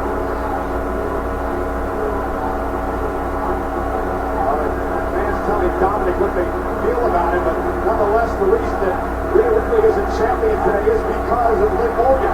Liv attacked her in the backstage area, forced her to relinquish the championship. Becky would go on to win it in a battle royal. Liv Morgan now top rope. Becky's going to beat her there. Becky Lynch now. Hooky Morgan. Is it enough? Superplex. And Lynch capitalized. And the champion finished the job. Again, remember Morgan had been working on the back of Becky early on. Now Dominic with a steel chair. And Dominic sent that chair to Becky. He wants Becky to use the steel chair to take out Morgan here. Becky made it abundantly clear she wants nothing to do with Dom. And now Dominic drawing the official, so the official doesn't see the damn chair. Liv Morgan! Morgan! DDT on the chair! Doubting! Doubting! Dom, get off the ring! You turn around! Dominic, turn around! Oh no, not like this! Oblivion! Cover! Morgan's the champion! Okay, that was...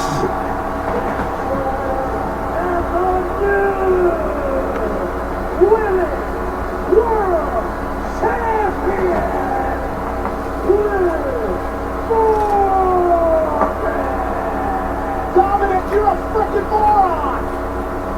That might be the most spectacular, disastrous backfire in the history of WWE.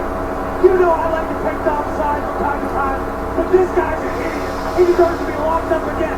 He just pissed away Mommy's title. Oh my God, he's an idiot in so many ways. He gave the championship to a woman who took Rhea out. Oh my God, you're going to be in trouble with Mommy, Dominic. But again, the story here, Corey, is this. Liv's the champ. Becky Lynch had the disarmor cinched in. Dominic shows up at ringside for reasons unbeknownst to anybody but Dom. And there's Becky saying, get out of here. I don't need you. I don't want you. Manhandle slam attempt, but Liv counters. Scrambles for the cover. And this would survive. Yeah, and then watch Dominic. He clearly sends the chair to Becky, hoping Becky's going to use it against Liv. And even in agony on the canvas, Lynch saying, no, get the hell out of here. I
WWE Legends. New episode tomorrow at 8. Our WWE Superstar Sunday. Only on A&E. Watch next day on the A&E app.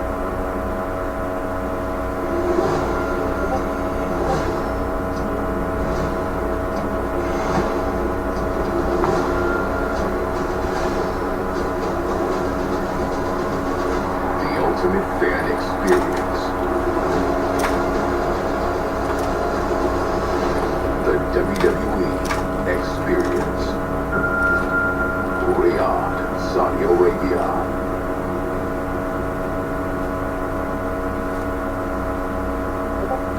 Understand what happened moments ago. Liv Morgan, your women's world champion. More on that in a little bit. But now's your chance to beat Cody Rhodes, Rhea Ripley, Hulk Hogan, and more WWE superstars at Fanatics Fest, New York City, this August 16th and 18th at the Javits Center in New York. Plus other sports legends, including Tom Brady, Derek Jeter, Kevin Durant, Nathan Eli Manning, and many more. Tickets for the ultimate event for all sports fans and collectors are available now at fanaticsfest.com. With the Intercontinental Championship in hand, the persevering Sami Zayn will take to the ring against Big Bronson Reed and friend turned furious foe, Chad Gable, right after this break. Members of the WWE Universe subscribing to Peacock Premium Plus, let's get a closer look at how these three outstanding forces will stop at nothing in their darkening feud for the Intercontinental title.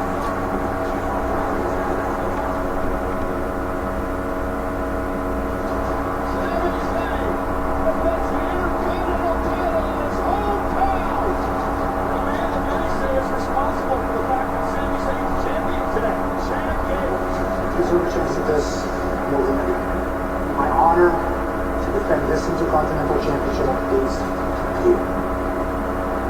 I can't wait. Something has to give tonight. Angle lock now. Gable's got it locked in. Nice flourish. Can Sami capitalize here? A little attack. Shoulders down. Sami retains. You can see the disappointment on the face of Gable. It came so close yet again. And now the celebration with his family, of course, his wife and Gable from behind. Gable snapped. The pressure stopped him.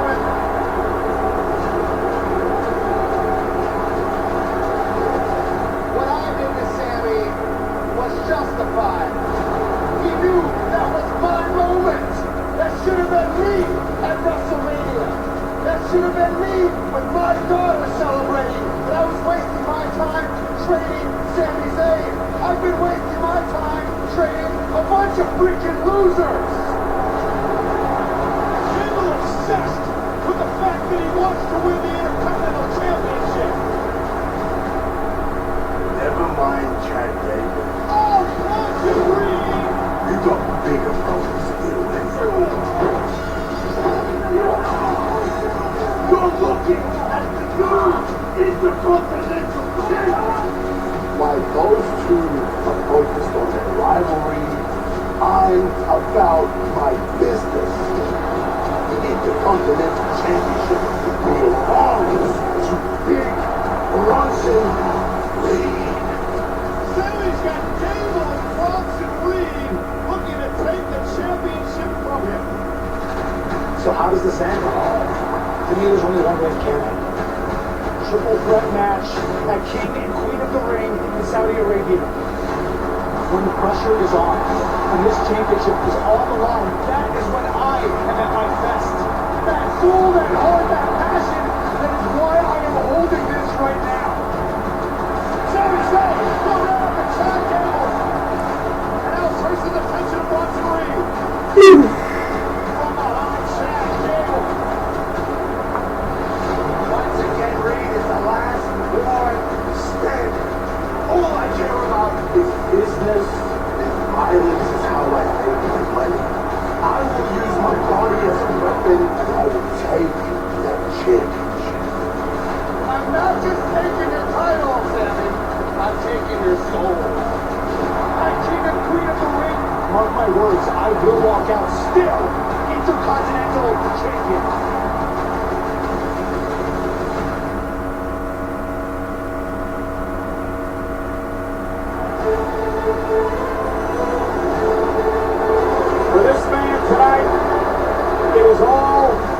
personal.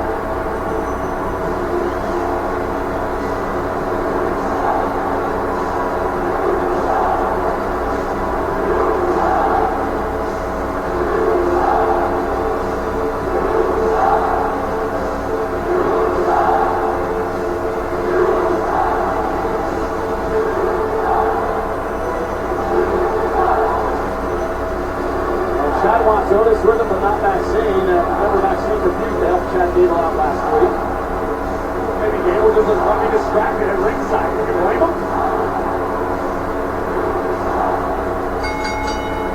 The following contest is a triple threat match. It is for the Intercontinental Championship. This Tuesday first. Accompanied to the ring by Otis, representing Alpha Academy, Chad Gable. So this is why it's personal for Gable. Think about this for a minute, Corey. Gable realized very bad. Look for the Intercontinental Championship. He tried it a number of occasions. So what does he do? He teaches coaches and trains Sandy with the plan. Remember what I told you when the time is right. You got it? His qualifications. Triple threat owners can do whatever he wants. Nonetheless, Gable helps Sammy beat Gunther right at WrestleMania because Gable believes it's easier to beat Sammy than Gunther. He gets his opportunity in Montreal. What happens? He loses.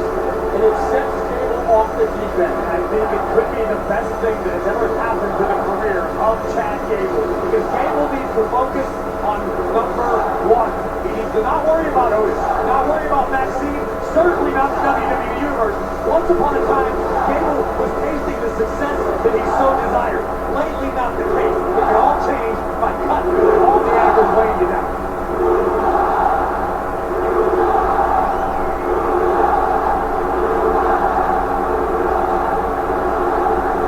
That champ used to be reserved for another U.S. Olympian who happened to go on and do some pretty great things in the WWE.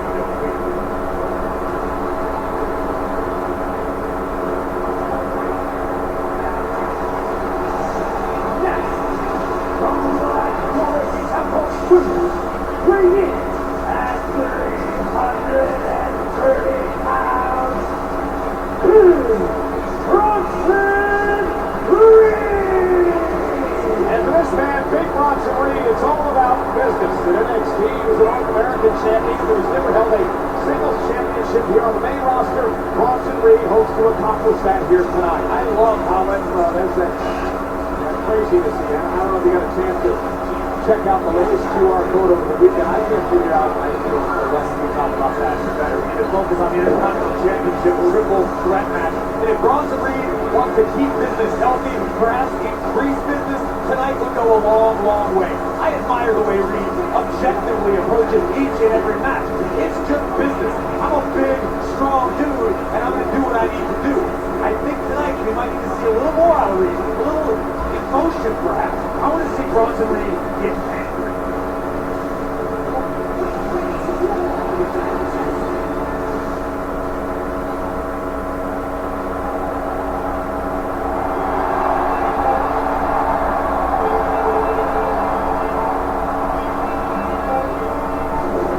It's just, I don't know, very, very, very surreal for me to be here. I can't really understand what I'm hearing. Can you shook it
as someone who's known Sami Zayn for a lot of years, is to make some sort of snarky comment about how nobody panders like Sami Zayn. But as a competitor, in a ring against Sami Zayn in our NXT days, I can tell you firsthand, nobody knows how to use this energy that we're seeing right now in Riyadh and the WWE experience.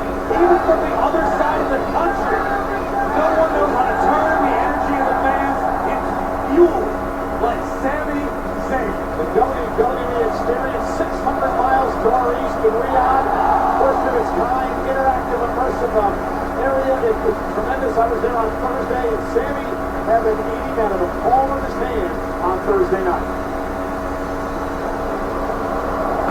Referee Sean Bennett will officiate this triple threat match where the champion has no advantage. The first man gained pinfall or submission will be the Intercontinental Champion. No countouts, no disqualifications. You must win via pinfall or submission. And you already heard Shaggy was saying to his buddy Elvis from the Outlaw Academy, remember the plan when it's time. Good luck executing any type of plan in this environment. So Sami Zayn with his back against the wall. Takes on Bronson Reed and Chad Gable. It is raucous in here. There's a Belvedere Superdome, Sammy's house. My goodness.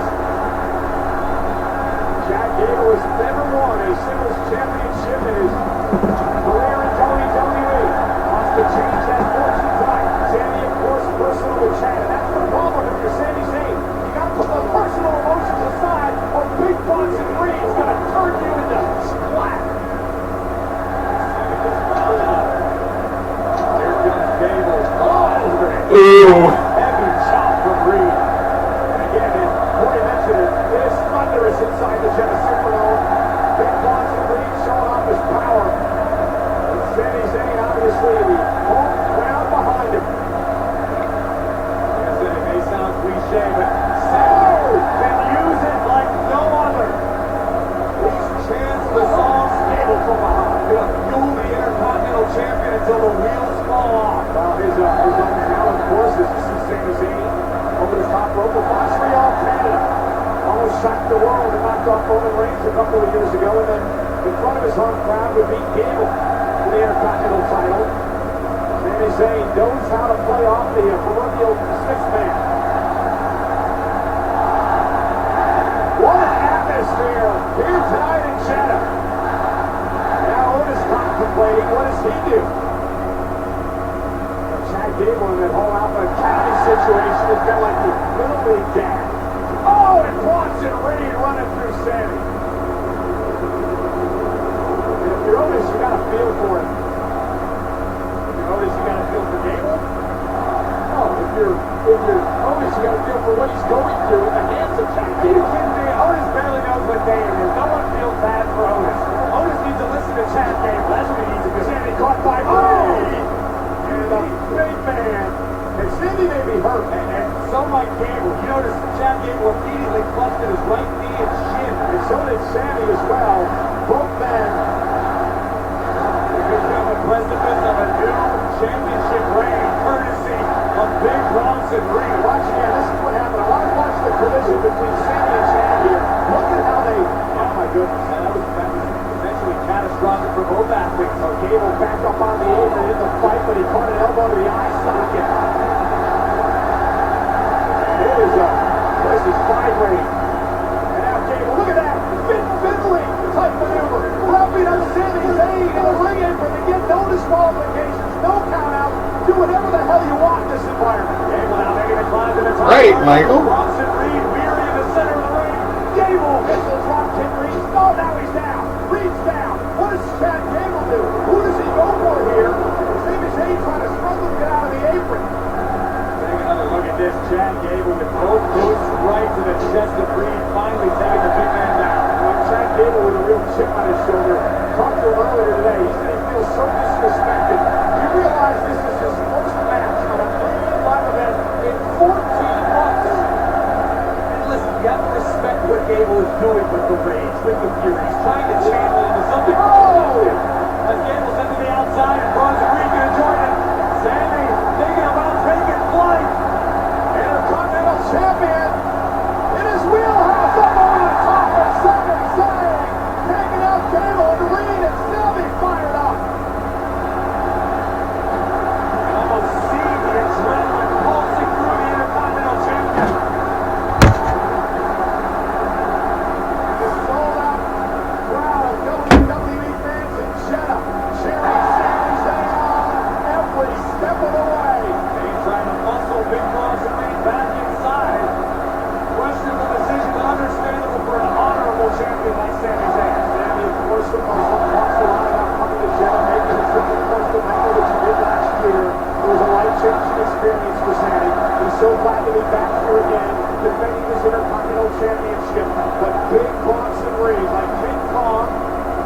Empire State Building with Sami Zayn up on his shoulders. Sami looking for it. Got it! Sunset flip powerbomb! Cover, check out by Reed! Wow. Great situational awareness and wherewithal by the Intercontinental Champion. Sami, seconds from disaster, able to shift his weight in such a manner that it took Reed down and nearly put Big Bronson out. There's no way in hell, Sami. Looking for a blue thunder bomb against Big Bronson Reed. Forget it. Again, trying to get the 330 pounder off his feet, not by strategy. I don't believe the champion right now. For a smart guy, Sami, you're good at stupid. Up a little bit. Reed, though, Sami rather just throw his back out. Sami and Bronson will happily help finish the job. Well over 300 pounds. Move Gable to the knee. Great move by Chad Gable. And there are the plays of Gable. And now Chad hooking Sami Zayn. Top rope now. What's Gable planning to do? Reed now back in the picture. Big Bronson. No. Massive superplex to Gable and Sami. Reed now surveying the damage. Big Bronson finished the task at hand, putting Sami into position. Cole, we might be in for a tsunami in the desert. Yeah, we need Wade Barrett out here. He was on the kickoff panel earlier. Oh, maybe not, though. That's the wrong way, Bronson. Bronson, what the hell? Hey, with the moonsault! Sami moved out of the way, and now Gable hits one of his own. Recover for the title. Sami saves the match, just barely. I don't know that I've ever seen dueling moonsaults like that. That was a cool spot. I'm not gonna lie.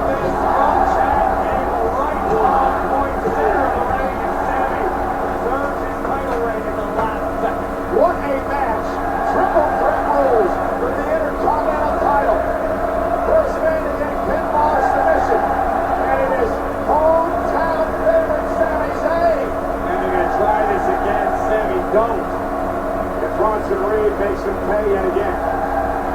Now Reed going to show off his power game, maybe not. Sami Zayn fighting back. Drops to the chest. Sami, that's classic Zayn right there with a tornado DDT. Cover for the win. And it's Chad Gable barely and now into an ankle lock. Directly into the submission hold. Sami Zayn in trouble. Bronson Reed has been neutralized. Chad Gable got daylight. If Sami taps, it's over. Gable's the champ. Chad Gable with the ankle lock in. We mentioned Kurt Angle earlier tonight. Made this famous. Gable looking to use it to win the Intercontinental title. Gable's not thinking about homage right now. Gable's thinking about a W. Gable's thinking about gold. And Sami, the votes don't matter. The votes won't force a break because there are no disqualifications. Gable slipped into the grapevine. Sami's got him feel the title slipping away. But here comes Reed. And now the ankle lock on Reed. Chad Gable trying to take out the big man here. Sami can't move. He's still paralyzed from the ankle lock, or at least was. And now Sami Zayn going to pick the ankle of Gable. Oh, dear. Okay. Gable's got a break. Now Sami Zayn, can you imagine? You think Chad Gable went off the deep end in Montreal? Wouldn't be bad. Oh, my God!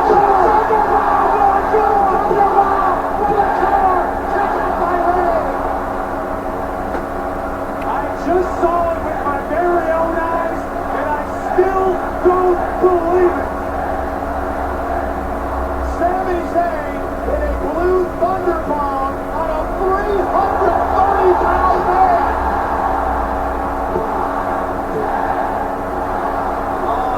Unbelievable. Sami's still feeling the effects of the time spent in Chad Gable's ankle lock. Time to dig down deep. Is anybody's ball game for the Intercontinental Championship? Bronson Reed crushing both opponents simultaneously before positioning Gable up top. Now it's Sami on his shoulders. Chad Gable as well. This is real kaiju stuff. Oh, and that's a drop, dropping both men on the back of their necks. Double. Nice. Tremendous stamina for a big man. What the hell is Oh my God, Bronson, you gotta be kidding me. What are you doing? Suicide dive!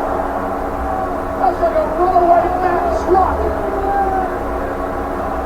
No breakdown lanes there. Bronson Reed now has the opportunity of a lifetime.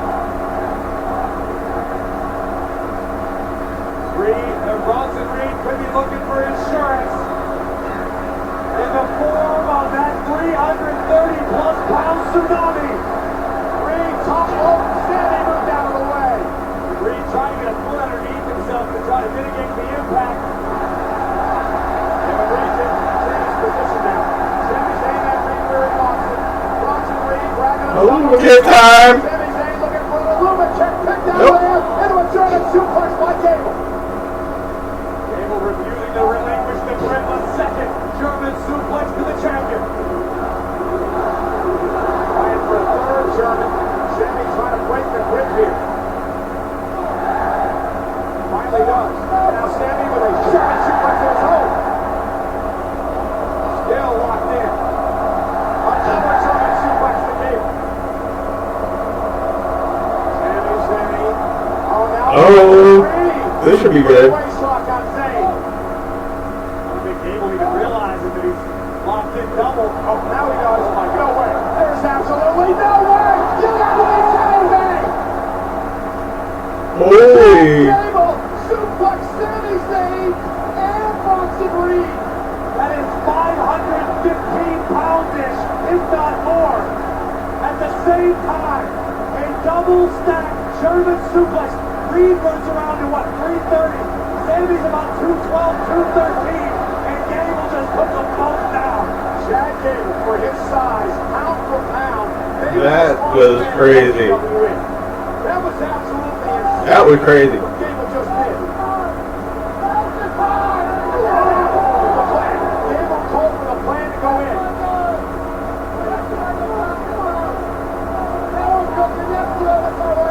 Obviously, the plan was to take the big man out of the equation. Take out Bronson Reed. Now Gable sends Sami outside the ring.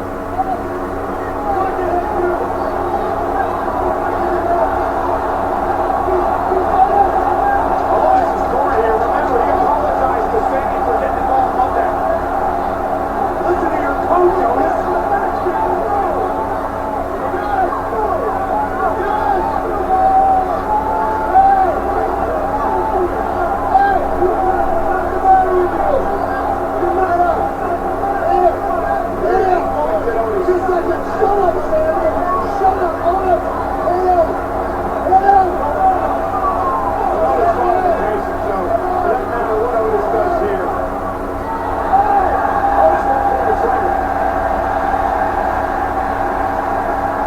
What's wrong with you? The hell's the matter with you? I tell you every day, listen to your coach, huh? What's wrong with you? Uh-oh. Hey, what are you gonna do, huh? You gonna hit me? What's in your best right now, you idiot? Huh? What's it gonna take for you to wake up, huh? Wake up! This part of the match was not playing for Otis to have an attack of morality. Here we go. I was gonna say the hell with it. Why not? Otis. Oh no! Sami ducked. Otis inadvertently ran over his coach. Or did he? Or was it inadvertent? Gable's down, but in the ring, Sami Zayn has got daylight. Bronson was taken out by Otis. Sami's not holding on by 10. The cover. Sami was caught.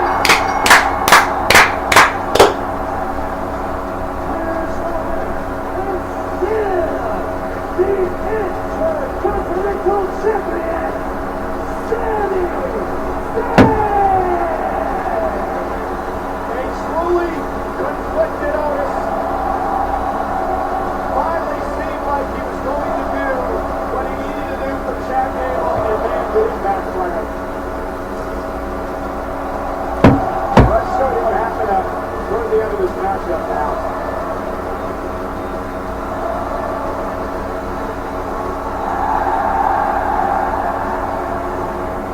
Learned to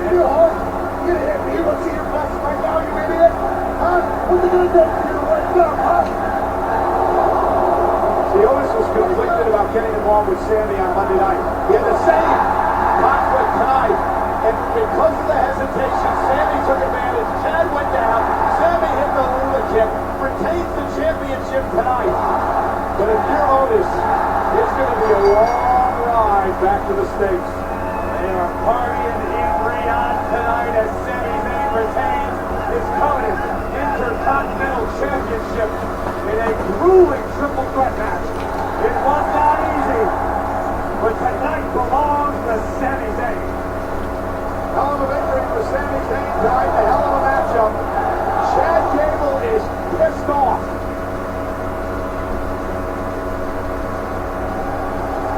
Man, how can you not feel those?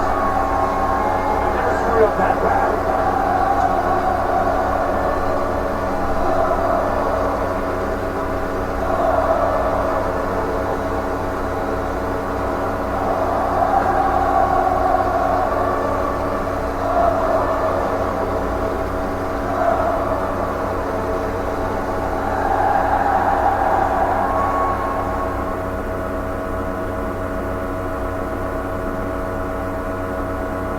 Ahead of King and Queen of the Ring, WWE hosted a panel discussion at the WWE Experience in Riyadh.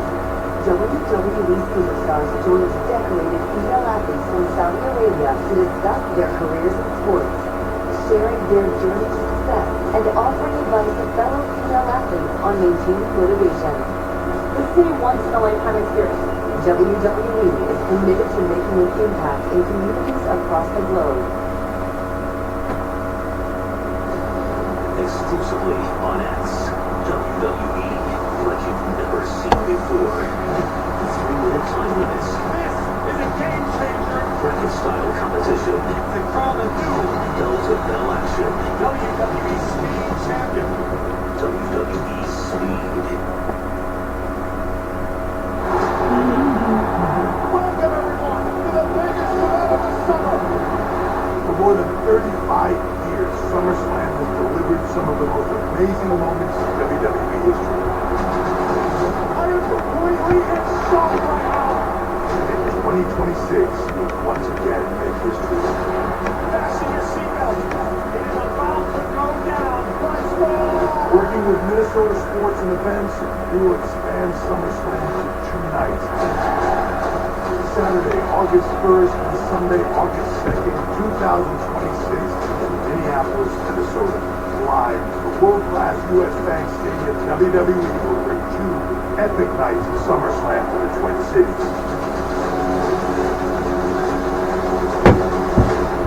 So there's only one question to ask. Are you ready?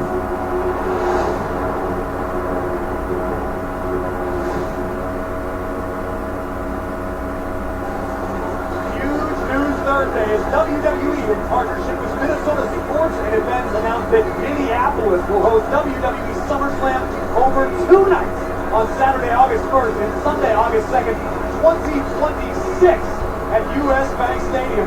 To learn more about registering for pre-sale opportunities for SummerSlam, visit WWE.com/events. Well, think about what our summers are going to look like going forward. We got Cleveland this year. 2026, 2 nights in Minneapolis. Who is going to be lucky enough to be the sandwich in between? 2025, what's that look like? Well, that's the question. Where are we going for SummerSlam in 2025? Cleveland, tickets are flying out the window already. 2 nights are going to be epic in Minneapolis. What's going to happen in 2025? We can only imagine. Well, tonight, of course, we're in Jeddah, Saudi Arabia, and earlier on in the Countdown Show, we had a match for the Women's Tag Team Championship. The closing moments where Jade Cargill would show everyone in the Kingdom of Saudi Arabia just how powerful she truly is. Nearly ended the matchup in this moment, and Candice LeRae wanted to prolong things a little longer, which I'd say backfired pretty badly for Miss LeRae. Tremendous double team offense from the champions. What a win from Bianca Belair and Jade Cargill. Let's head back to our broadcast colleague, Byron Saxton. Michael Corey, thank you first off. Bianca Belair, Jade Cargill, congratulations on successfully defending the women's tag team titles earlier on tonight on the Countdown show. But I gotta ask, is there a secret to how well you two have gelled? What secret? We have each other's back. Candace and Indy stepped up and got stepped on. Exactly. You know, Candace is the whole reason why my knee has been slowing me down for the past couple of months. And by the time she stepped to me last night, I was over it. So I gave her a taste of her own medicine. And tonight, Jade and I, we had something to prove, and we proved it. So whoever won't come get it, we got it. We're giving out work. Come apply. I mean, what they thought that was? I thought it was going to be that. Girl, we walked out as your women's tag team champion. And still, indeed, congratulations, ladies. Michael Corey, that's fantastic. Myra's just so cool about it, like it. Nonetheless, coming up next, a dark horse will stand the test against an unforgiving Titan in hopes to crown Lyra Valkyria versus Nia Jax for the Queen of the Ring Tournament Finals right after this break. For our subscribers of Peacock Premium Plus, let's look at this rough journey to become the Queen of the Ring.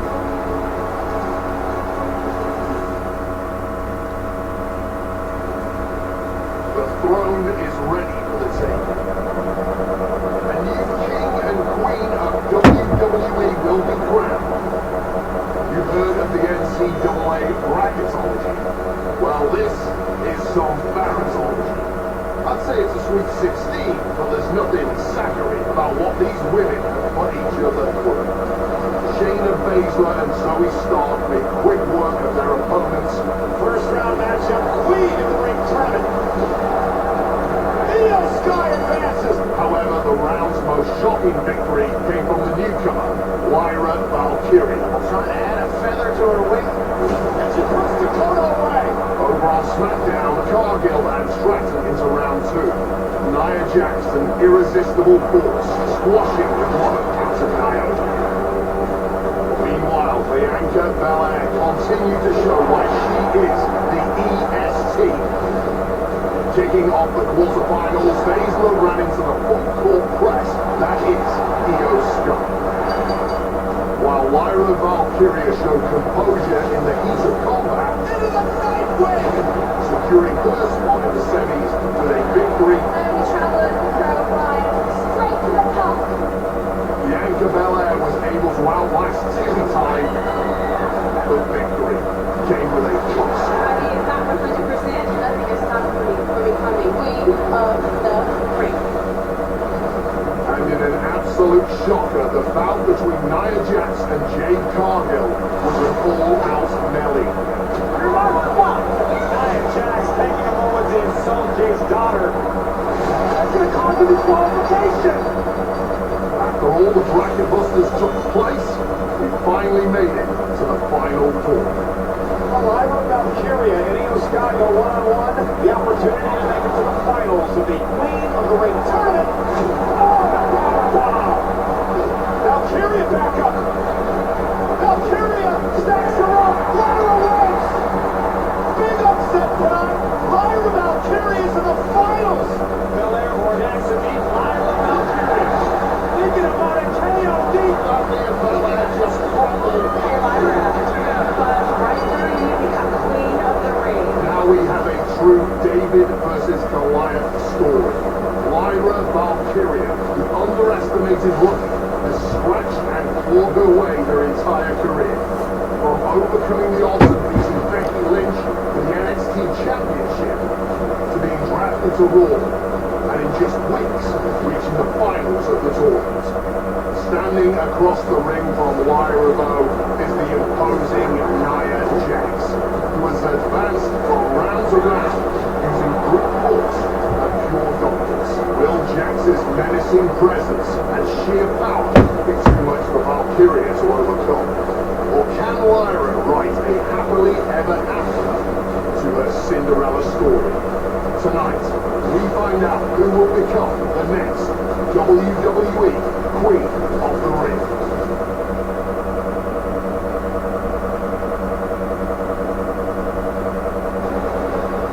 With the cord eliminations taking place tonight after the first ever SmackDown from Jeddah last night. The superstars are here, including the WWE Tag Champ, Theory and Waller, A-Town, Down Under, as our DIY, Johnny Gargano on the left, Tommaso Ciampa on the right, taking in tonight's activities and events.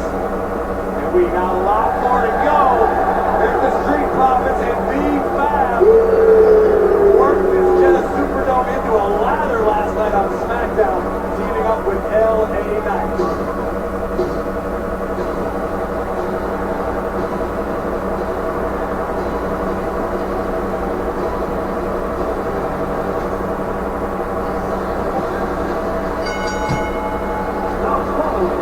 Is the final match in the Queen of the Ring Tournament.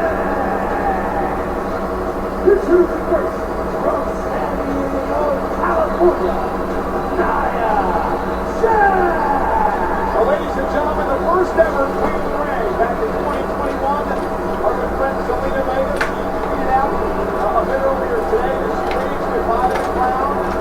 So excited to watch these girls feel it tonight. She said she's got a royal bath for herself ready, and now she's going to enjoy the show. I know you all will bring the heat. Let's go. The words of the first Queen of the Ring, Zelina Vega. Sounds like somebody's upset that they're not the queen this year. Trying to keep themselves in the conversation. Why do you always have to go water? Because I've been in this business for like 30 years, so I'm as grizzled as they come. More so than you, believe it or not. I cannot wait to witness what unfolds here. The irresistible force has been on a tear recently. Nia believes the crown already belongs to her.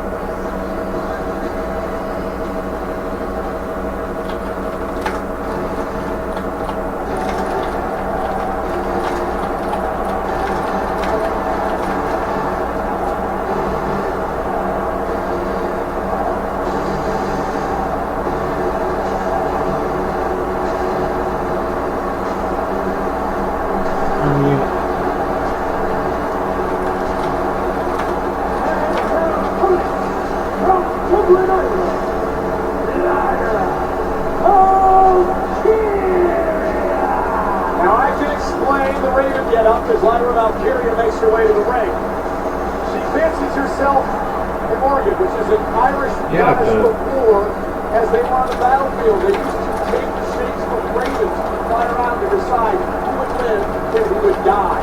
That is what Lyra Valkyria is bringing to the ring here tonight. Just stepped all over my Full House Uncle Jesse culture joke, Michael Cole. Been saving that one. On her Instagram story earlier on, Lyra Valkyria said that she's everything from nervous to excited to very hot here in Saudi Arabia, called it the biggest match of her career.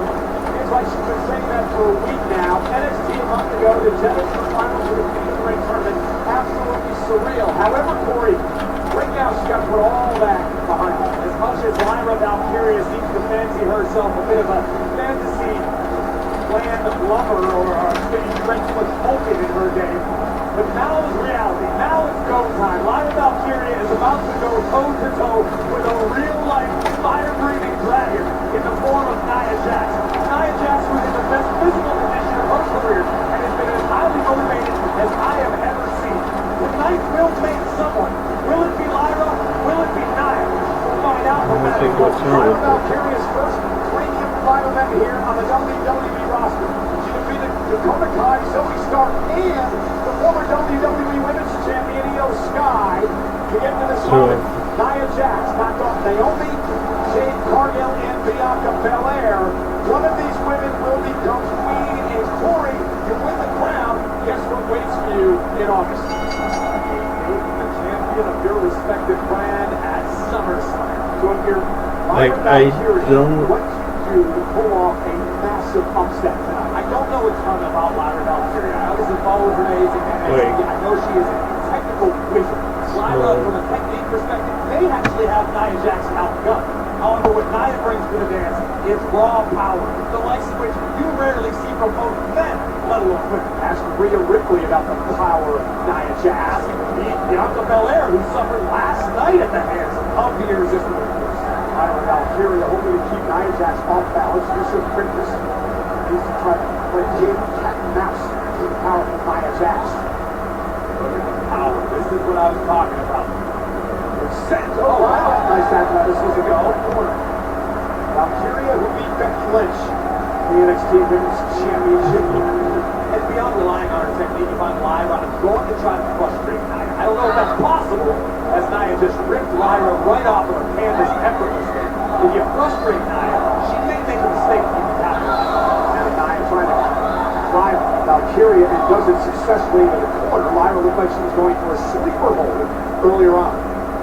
Here comes Jackson. Lyra sends Nia to the floor.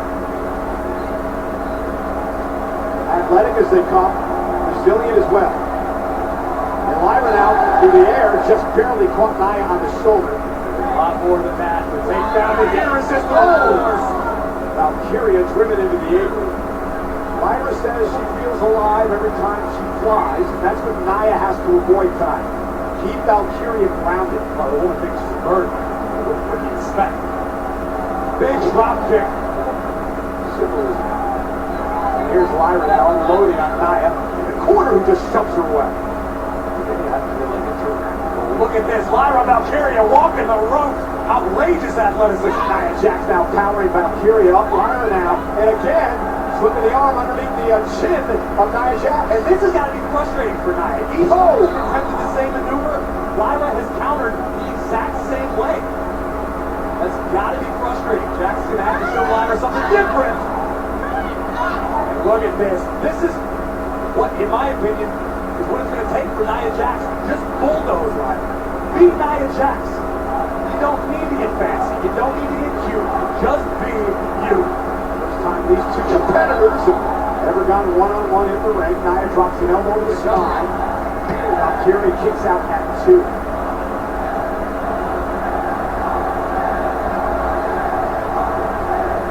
Feels like Lyra's going to have to just get something out of nowhere started.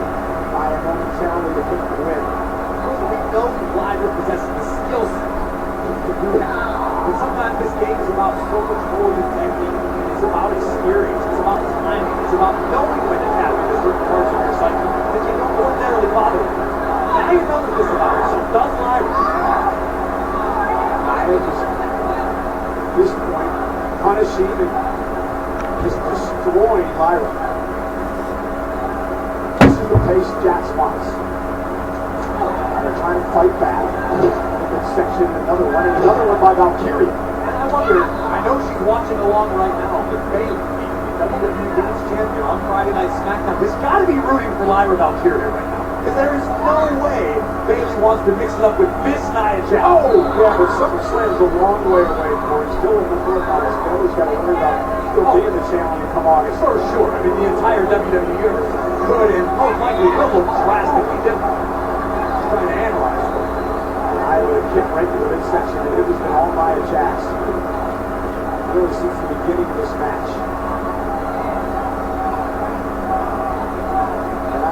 And if you didn't think this match was going to go this way, then you're a fool, I believe, because this is exactly what I think most people expected. Again, the thing is not over. You've got to give Lyra the experience, having experienced this business enough. Anything can happen. It used to be a tagline, but it is the truth. Well, she knocked off Becky Lynch, she knocked off Io Sky. But no one the size of Nia Jax. This is the first in her career. Lyra trying to fight out of this, and Nia just wrestling her down to the mat. This could be the most dangerous aspect of Nia's game, the fact that Nia enjoys hurting her opponent. Look at the grin that keeps washing over Nia's face every couple moments because she knows Lyra's in pain. And Nia wants the crown. Lyra back to her feet. Oh, a couple of nice placed elbows to the ear. It just tipped Nia Jax off and out the slinging Valkyria down to the mat. The other thing about Nia Jax, Corey, we touched on this a little bit on the countdown show earlier, is the confidence. Yes. Nia is so much more confident now than she's ever been any point in her career. Agreed, and I would argue that Nia becomes more confident as a match progresses. That's tough to deal with if you're Lyra Valkyria or anybody. Lyra trying to pick up the pace now. in her hand, and feet as a weapon. Drop Nia Jax down to a knee. A series of strikes, maybe that's the strategy to roll with. Nia quickly though, Samoan drop. Maybe not. Cover on Valkyria. Kick at 2, just barely got the shoulder off. And I don't know that Nia hadn't been so carefree in executing that cover, if Nia wouldn't be the queen right now. Now dragging Lyra in the corner. Nia says it's over. Looking for the Annihilator. This is going to do it. Nia from the second rope. The Valkyria pulls herself underneath the rope. There is strategy here by Nia, calling an audible in the middle turnbuckle. Lands on the end there. That may cost her. Oh no. Lyra's got an opportunity. Lyra's got an opportunity. Drop kick. Oh no. Nia almost ended up in our laps, and Valkyria looking to push the pace, keep up the pressure. Caught by Nia. You saw the expression on Lyra's face. Nia Jax about to torture Valkyria. Maybe not. Nia's down. Here comes Lyra. Can she capitalize? Lyra needs a rally. Double count out does nothing. I would have to assume the match would just continue at that point. Lyra trying to play through the pain. Trying to hustle Jax back into the ring. Valkyria, we mentioned she loves to fly. That's where she feels fine. She's going to go up to the top rope now. Lyra has Nia in trouble. Nia trying to make it back to her feet. Here's a missile left kick. Drives Nia back to the corner. Lyra may have lost her footing slightly coming off the DDT! That didn't miss anything. Cover for the win on Jax and a kick out. An emphatic kick out. And now it's down on the face of Lyra as we look again at the breathtaking tornado DDT. That could have been her one chance right there, and she understood that. This is where you find out a lot about yourself in a matchup. Lyra's going, I've never been here before. I've never faced her before. I've never had that at stake. This is all a learning experience that could serve Lyra well into her career. Lyra still lands on up. She may have tweaked her knee. She came off the top rope. By Nia Jax. Jax showing a sense of urgency, wasting no time dragging Lyra to the corner. Again, the problem with Lyra, she hurt her knee. This could be well over. Trying to make it back to her feet. Oh, now! Lyra with an opportunity. Jax is trapped in the corner. Here comes Lyra. Oh, double stomp. Down goes Jax. Stacks her up for the win and upset the kick out at 2. Lyra now making the climb to the top turnbuckle, looking to continue her onslaught. Oh, right drop to the back of the neck. Can Lyra capitalize? Does she have anything left? Lyra trying to put Nia into position, hooking the leg. Quite hook the leg, and it allowed Nia to get the shoulder up again. And again, almost a look of desperation on the face of Lyra Valkyria. What can I do? I've delivered everything I can to Nia Jax. The problem is, with the finishing move to Nightwing Corey, she's got to get her opponent off their feet, get into position. I don't know if she can do that with Nia Jax. I agree. If you make Lyra give it a shot. No way. No way. First, oh! Yeah, I Followed thought. up by the irresistible force. And there's that smile I mentioned, that $1 million smile on the wrecking ball that is Nia Jax. Now Nia with Lyra on her shoulders, climbing up now, trying to go to the second rope, which she does. Oh baby, this could be it. But Lyra trying to slip down, maybe looking for a sunset powerbomb. Has Nia, can she quite get her up and over? Lyra was obviously paying attention to Sammy. Can't quite. Annihilator. That is it. That is it. Count of 20. Nia's the queen of the ring. Wow.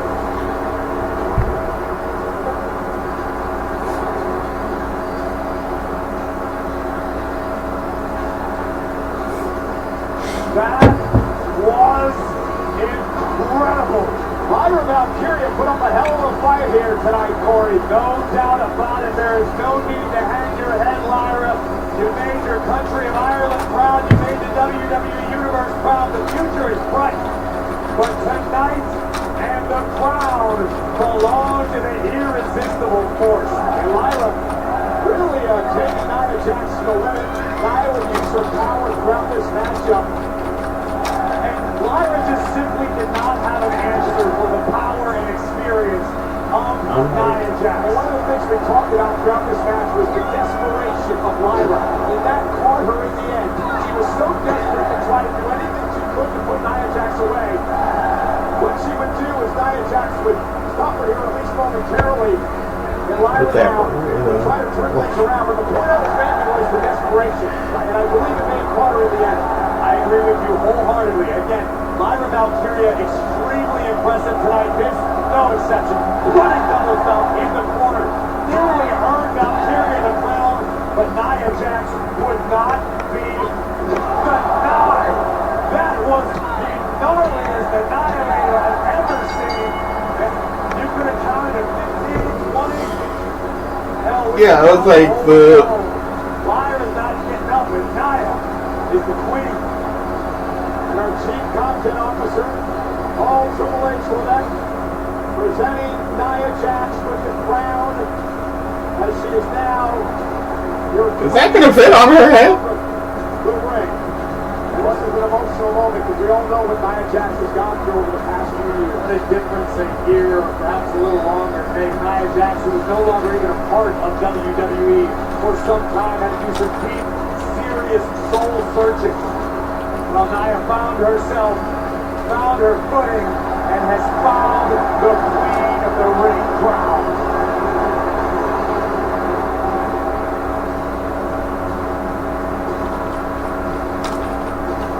Here is her winner, the new queen of the ring, Nia Jax. Very proud moment for Nia Jax. This is going to be a fun reign for the queen. Nia Jax, you did it! You won the crown. You are now the WWE Queen. Save your congratulations, Kayla. I don't need it. I know that none of you are happy for me, but I am very happy for me. And I'm going to get a lot happier, and we're all going to get a lot angrier, because I will become the WWE champion and your queen at SummerSlam. Well, there's the Nia Jax we know and love. Amen. Cleveland, get ready. The irresistible force is headed your way as queen.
This was great.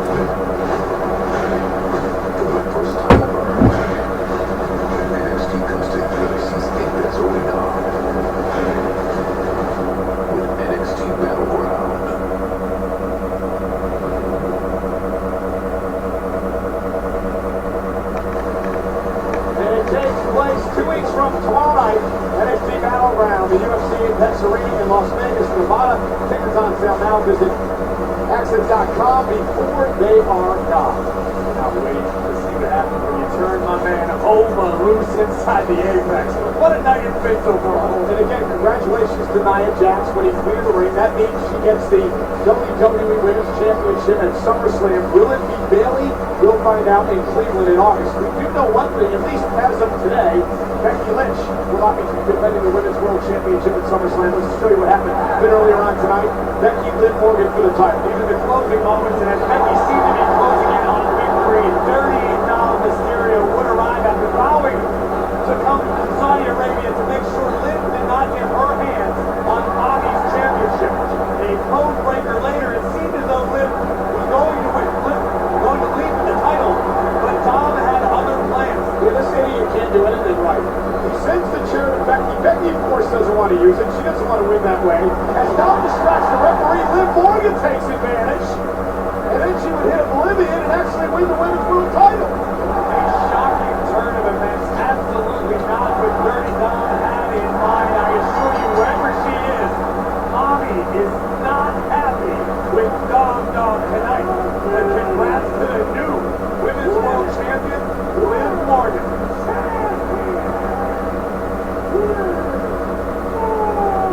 Guys, I'm currently in the backstage area, but the story of what's going on behind me. Becky Lynch has been verbally obliterating Dominic Mysterio, presumably over what happened earlier on tonight. Dominic playing a major role in costing Becky her championship. Becky, any comment on the controversial ending of your match?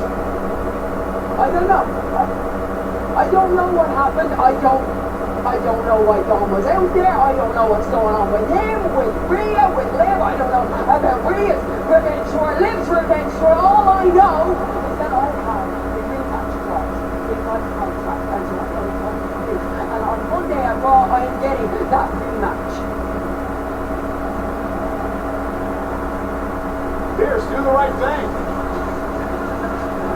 Now is your chance to meet Cody Rhodes, Rhea Ripley, Hulk Hogan, and more WWE superstars at Fanatics Fest NYC this August 16th to the 18th at the Javits Center in New York City.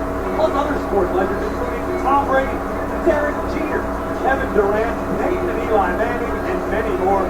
Tickets for the ultimate event for all sports fans and collectors are available now at FanaticsFest.com. That's in New York City. We're like 6,000 miles away tonight. We're at the Jeddah Superdome in Jeddah, Saudi Arabia. Of course, inside it's like 75. It's 90 outside. The sun is already set. It's going to cool down a little bit. But coming up next, two giants of unmitigated power reach the final contest for the King's Crown. The ring general, Gunther, will take on the Viper Randy Orton, the bid to hold the title of King of the Ring. Right after this break, for our subscribers of Peacock Premium Plus, let's get an inside look at how the fierce tournament has led to tonight.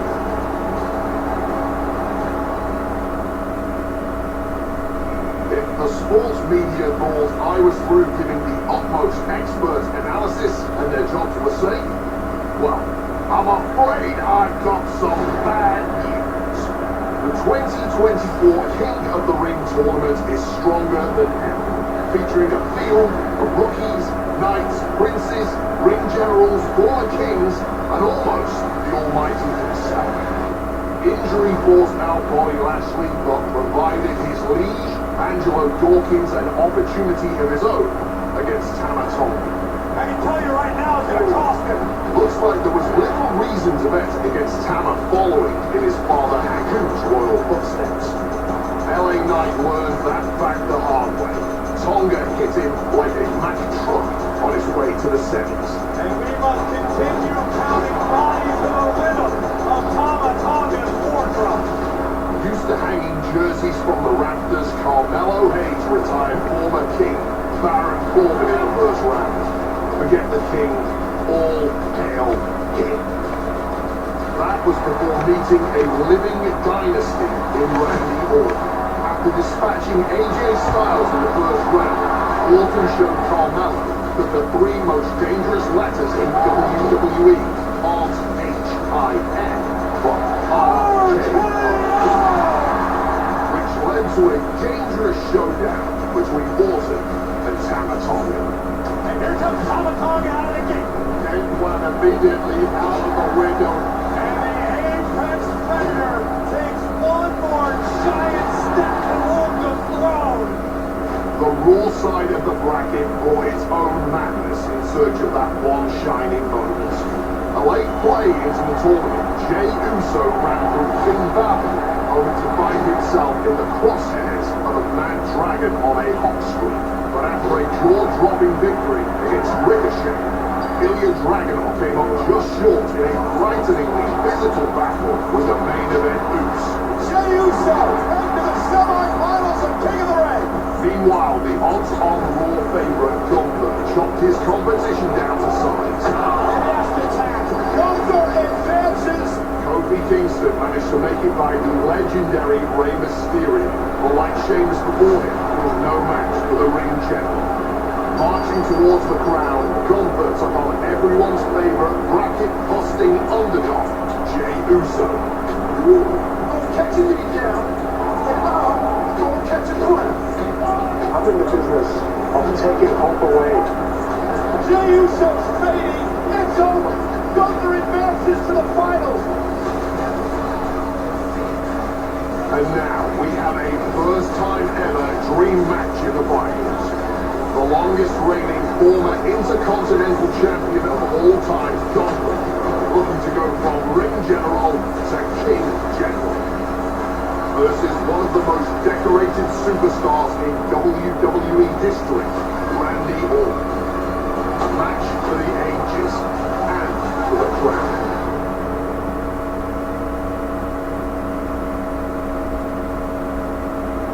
The eyes of the entire WWE universe are locked on Jeddah in the Kingdom of Saudi Arabia, including some WWE superstar Michael Cole and Drew Wadsworth overseas. Wade doesn't. Oh, it does. Thank you very much.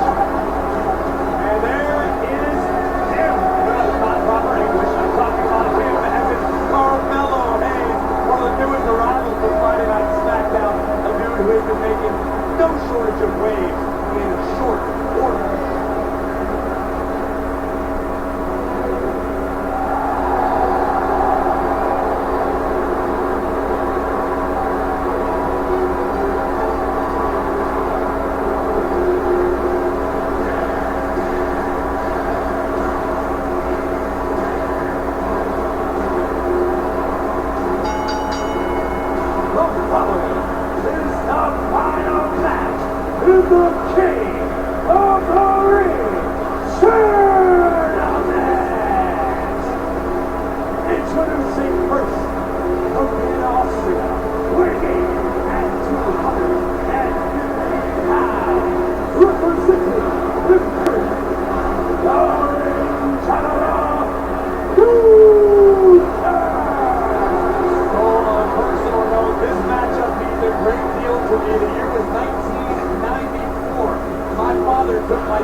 Sounds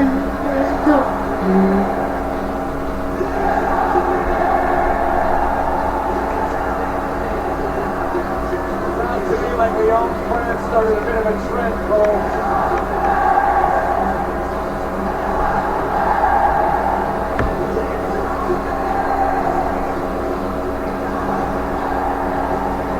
Randy has also held the Intercontinental titles, the United States Championship, a 4-time tag team champion.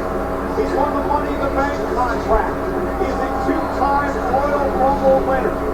But there's one prize that has evaded Randy Orton in his entire soon-to-be Hall of Fame career, and that is the King of the Ring. Randy has never held that crown. I'm very curious about what is going on at this very moment in the mind of Gunther. Randy knows exactly what he's doing. Randy's playing mind games. Are they effective? Is Gunther feeling the WWE Universe here in Jeddah stimulating Randy? Is that getting in Gunther's head? Is it firing him up? We'll find out. I've never once seen Gunther intimidated.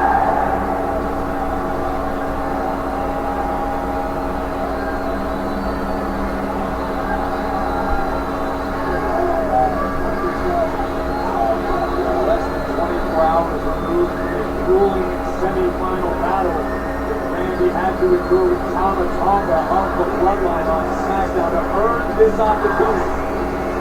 I would have to imagine Gunther going to be pressure with the competitor tonight. This is the 23rd King of the Ring tournament. The first was held in 1985. The first king to be crowned, Don Morocco.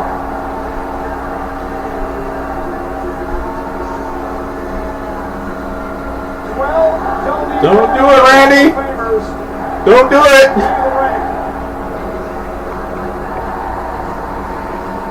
9 have been world champions.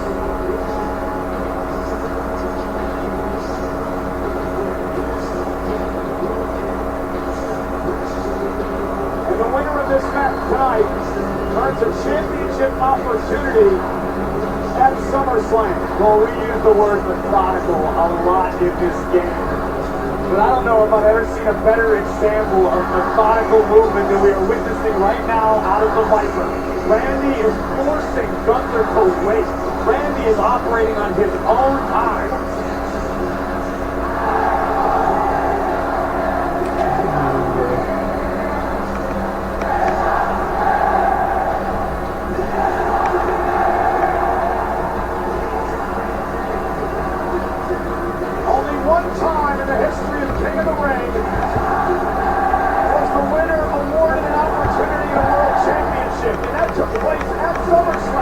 In 2002, where the King of the Ring, Brock Lesnar, would go on to win the world title. That opportunity is afforded again to one of these two men. Will it be Orton? Will it be Gunther? Which man will be crowned the King of the Ring?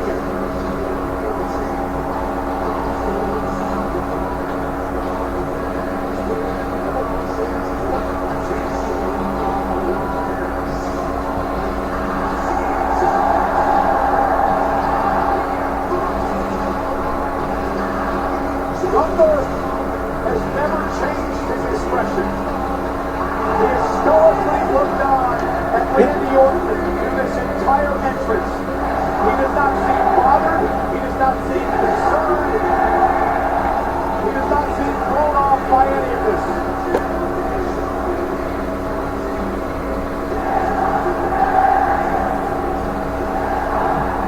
Gunther has competed against quite literally the best around the globe. Some Hall of Famers on many continents. This may be Gunther's first time in this particular environment dealing with the Viper Randy Orton. But I assure you, Gunther is approaching tonight as just another day in the ring general's office. Maybe Gunther truly is what they say he is. A machine.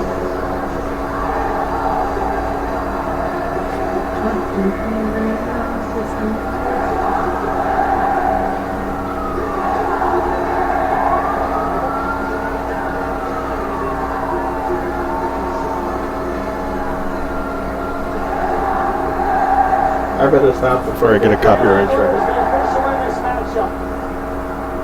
Yeah, I better. The reigning king of the ring, as Xavier was, he could not compete because of injury in this tournament. I'm sure he's looking on to see which man will now wear the crown. Gunther on your left, Orton on your right. Big fight feel, big fight atmosphere here tonight in Jeddah. One of the greatest of all time against the man who may one day be the greatest of all time. No, I think.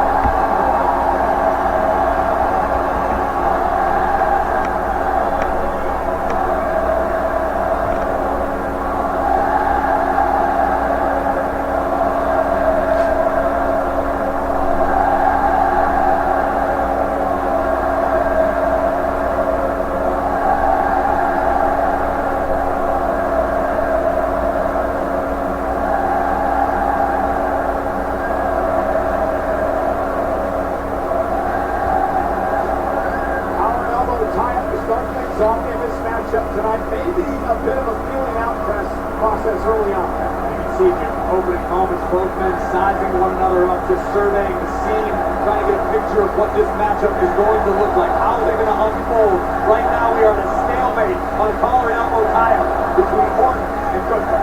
Well, the word rematch is thrown around a lot. I don't think in this particular scenario, because Orton and Gunther is a match that so many wanted to see, and for the first time ever, they square off here tonight.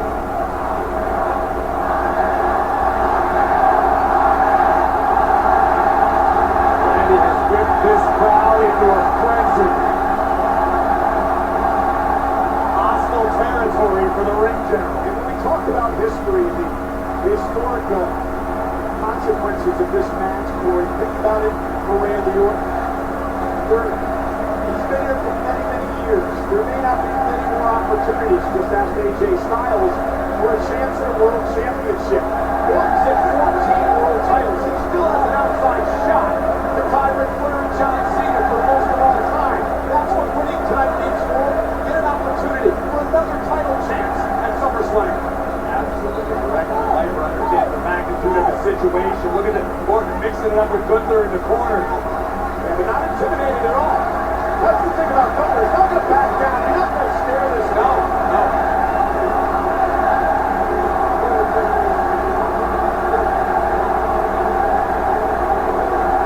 This crowd is electric.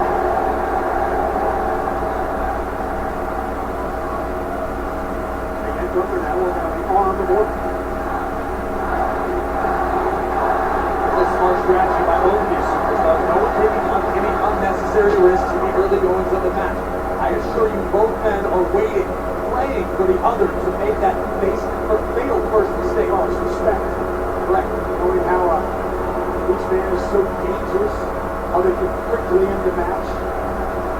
Working with a sudden impact offense. Gunther can literally just beat you down.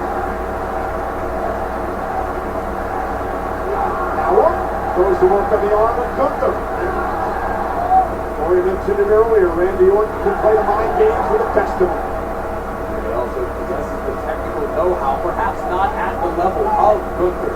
But it's a great strategy by Orton to target the arm, particularly the right arm of the ring general, if for no other reason than to mitigate the damage inflicted by Gunther's chops. Oh my goodness. Because they're coming.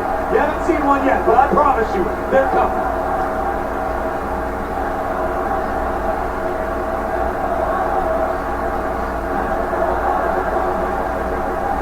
Special atmosphere, Cole. Something feels different in the Superdome just in the past few minutes. Something has changed. I think the WWE fans obviously backing Orton, and they're obviously understanding maybe starting to get under the skin of Gunther as well.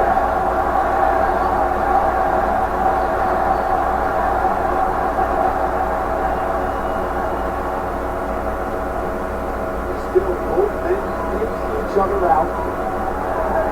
Side headlock by Orton. And Cole, I would be prepared for a marathon tonight. Both of these men, have the stamina in their gas tanks to take this match all night if that's what it needs to be king. Randy putting the pressure on Gunther.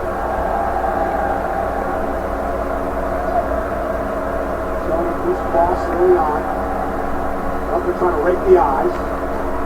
Sent across the ring. Shoulder tackle. Gunther's down. Short down. Nice side headlock takedown. And again, controls Gunther on the mat. Very concisely taking Gunther down, and now can spend time in this side headlock. It's going to wear the ring general down, but it also allows Randy the time, the patience he needs to strategize, to plan, to figure out his next move, maybe his next 3 or 4. Sellout crowd in general, loving it, loving this event. Nia Jax from the queen of the ring moments ago. One of these 2 men will become king. Now trying to find a way out of the corpse side headlock. Randy's got a vice-like grip right now. It's one of those of us who don't understand what this is doing to Gunther right now. So, above all, it's frustrating because Gunther realizes that he can't do much of anything until he escapes Randy's side headlock.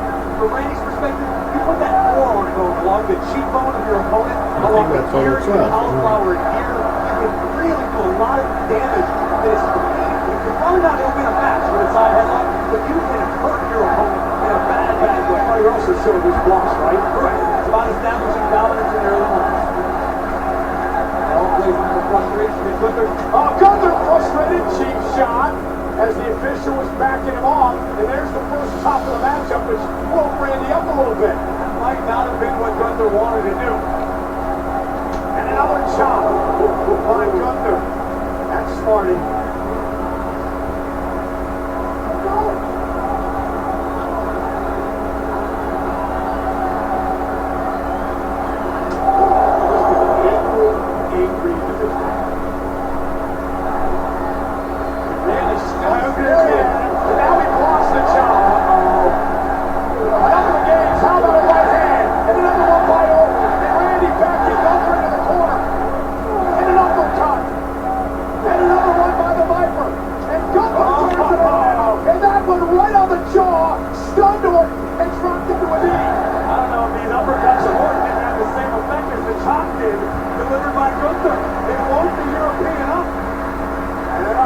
Dropped Gunther to the mat. Bought Randy a little time to catch his breath, and now unload again. Another sharp right hand between the eyes of the ring general. Let's not kid ourselves, Michael Cole. Randy Orton never afraid to bend a few hours, if not break completely in half.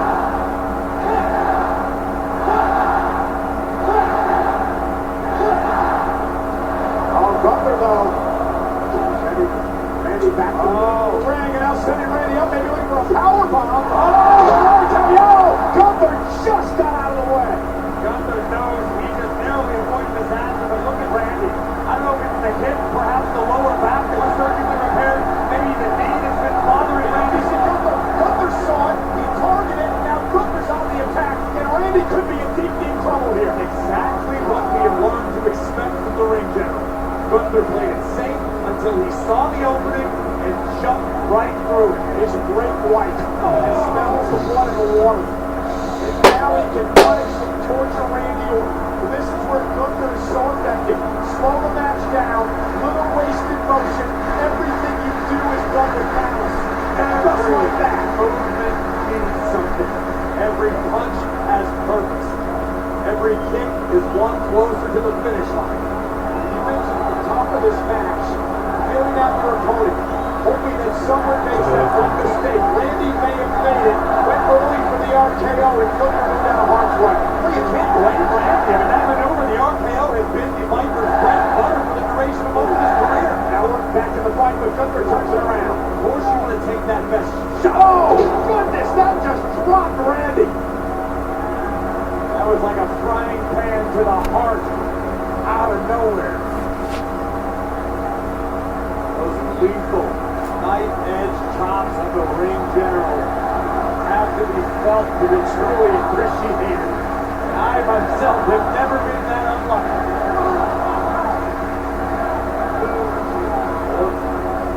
In a bad way. Okay, listen. No audio on that replay, but watch the reverberations of Gunther's hand across Randy's neck. Gunther says it's only a matter of moments before I'm king, and I place the crown on my head, and I get a championship opportunity at SummerSlam. Randy Orton's hurting, Corey. Randy Orton is hurting bad. He can't even make it back to his feet, trying to drag himself away from Gunther to the corner. It all came down to Gunther playing it safe, waiting for his moment, waiting for the precise opportunity to present itself. It did, and now the ring general is having his way with a future Hall of Fame. And Randy Orton is all banged up. Of course, the neck issues, the back issues, the issues with the knee. Randy Orton nowhere near 100% tonight after the bloodline situation last night on Friday Night SmackDown. Gunther knows that, and now he's punishing Randy. He's torturing Randy. What would it mean to the ring general to get a veteran like Orton to tap out in this environment? God, well, you already know the answer to that. It would mean the world. It would mean exponentially more to be able to force Randy Orton to submit to become king. Gunther may reign forever. Wasn't too long ago, Randy was out of action for a year and a half with injury. Now look at Gunther just went down. And look at this seamless transition from body part to body part. Gunther has the standing abdominal stretch, now focusing on the shoulder of Randy Orton. After spending a few seconds, as we see the bruises already beginning to form on the skin of Randy Orton. That was the point I was making earlier. Think about Gunther is little wasted motion. He never wastes anything. Everything he does is done with purpose.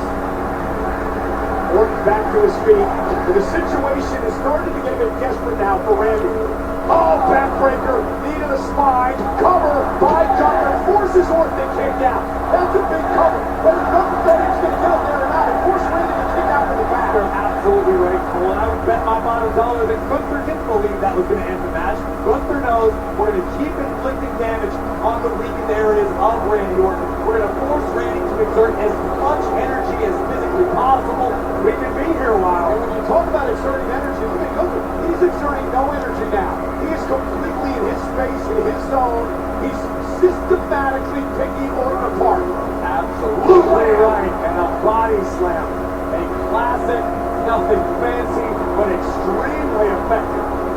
Listen, I love Sami Zayn. And I'm never going to take anything away from his win at WrestleMania, but I still believe to this day it was a fluke.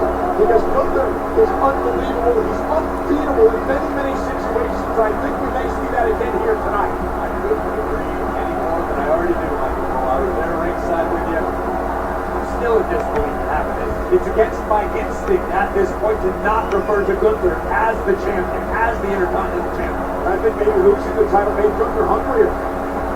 Hungrier than he's ever been before. Maybe right. One of the all-time greats. Randy Orton is experiencing that firsthand in the ring right now. Right for his own suplex. Gunther able to block as well. Orton bad back and all, trying to get Gunther up, and that could be a reason for not being able to pull it off, but now he does. Seesaw battle with the Viper finally getting the upper hand, but what can Randy do with it?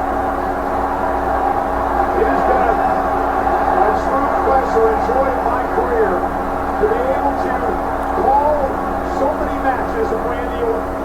He continues to get better. He continues to stay hungry. He continues to still want to be champion. This wildly that time, Gunther with a, oh my God, oh. Randy over the clothesline. Shook off the chop. Another clothesline. Randy ducks underneath. Oh man, Gunther has done his homework and Randy clutching at his feet again. Yeah. Oh! And they have done it. Coming out by Gunther. They're trying to win this matchup and a kick out. I'm not quite sure unless you saw it. What happened to Randy's feet? I would have to imagine when Randy attempted to pivot for the snap power slam, he probably tweaked the damaged knee. Well, first off, let's show you the chop. Look at this. Oh my goodness. See the sweat fly, the flesh reverberating. Here they go. I want to watch here. There was the clothesline.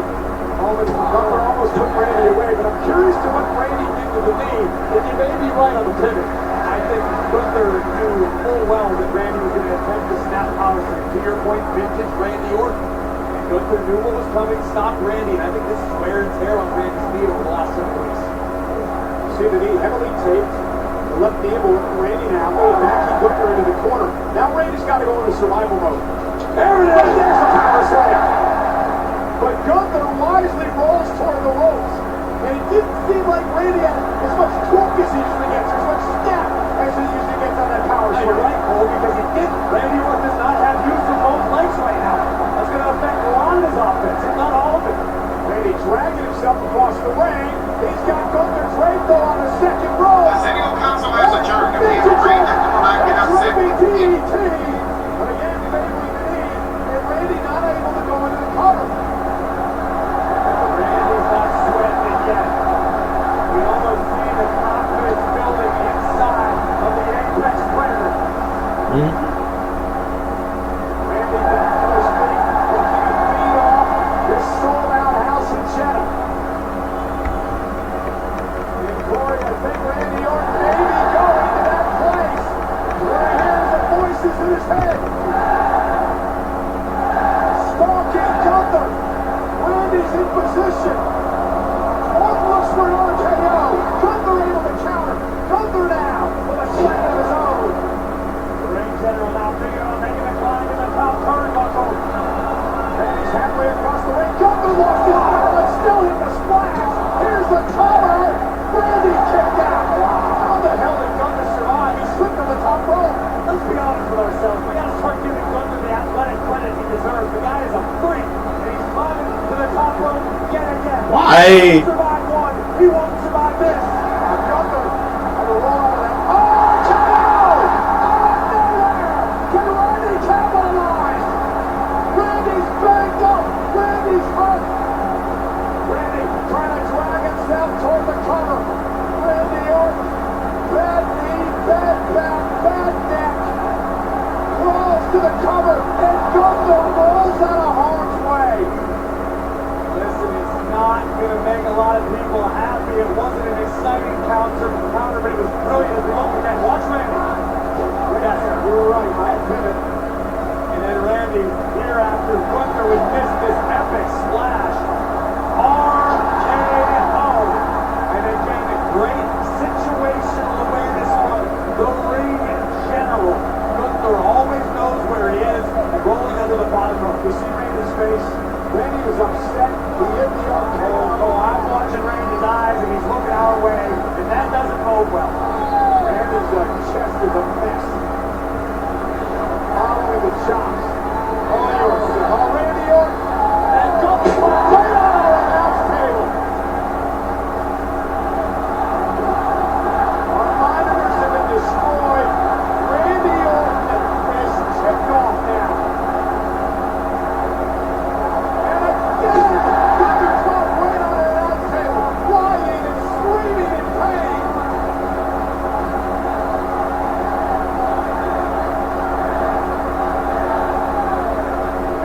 Slithering back inside of the ring to force referee Dan Engler to break his count. Great situational awareness by the veteran Orton. Yeah, Gunther driving Randy in the bad back into the apron. How smart was that by Gunther?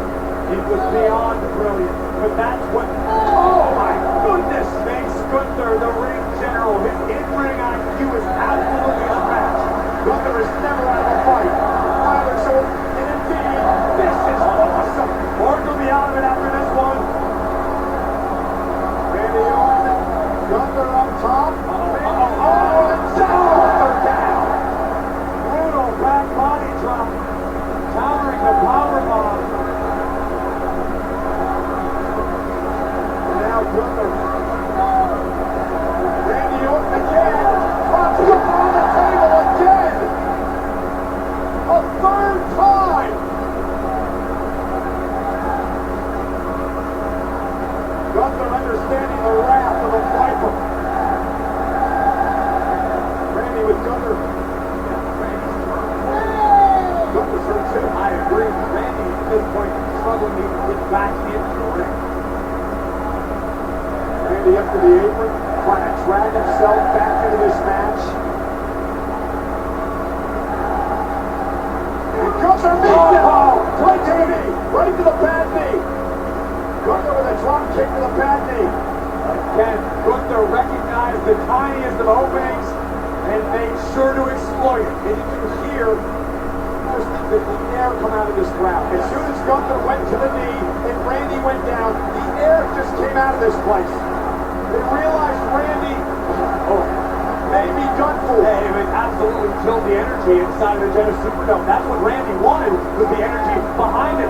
This is what Gunther wants. They're clearing the crowd out of it. Look at the half crab, which not only hurts the knee, but it's going to hurt the back. Correct. Double whammy on Randy Orton here. Notice how Gunther has Randy's right leg trapped with his own leg. So there we go. A little bit more weaving had to be done by Orton to escape. Yeah, Randy, just the little fundamental things Gunther is so good at. Well, you said it earlier, Corey, the two best professional wrestlers on the planet. There's no doubt about that. And Gunther again, just forcing Randy Orton to suffer through his pain, his madness. Randy desperately grasping the bottom rope. There's a good 3 or 4 feet to cover before the Viper gets there, able to kick Gunther off for the moment. Again, creating separation. But how much does Randy have left? How can he stand? He doesn't have a knee, he doesn't have a back. Gunther about to finish the job. And now he's back into the half-crab submission. Randy, let's enjoy the rest of Randy's Hall of Fame career. Referee Dan Engel's right there. Will Randy Orton give up for what has been a display of power and punishment by the ring general? But Randy, unfortunately, knows what it means and how bad it hurts to be away from this game for a year and a half due to injury. Randy touched the bottom rope. Now trying to fight out of this situation here. Randy cannot afford another injury. Oh, RKO again! Come out of nowhere! Off to the traps! Landed in the cover! Can they put him away? What's the leg? Gunther went to the knee! Gunther went to the flat knee! And now he's got Orton's shoulders down! Gunther with the leg! Okay.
Congratulations, sir.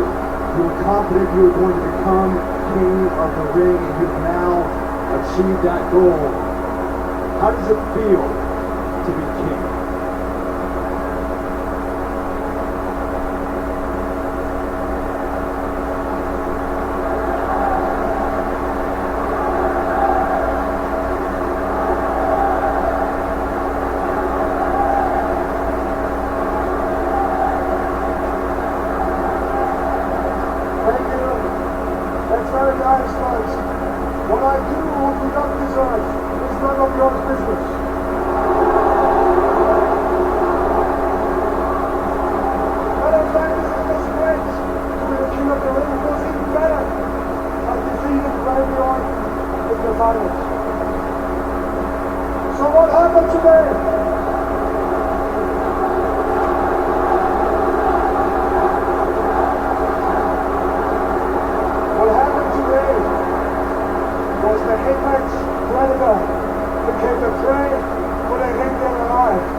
Brilliant Iron became the king of the ring.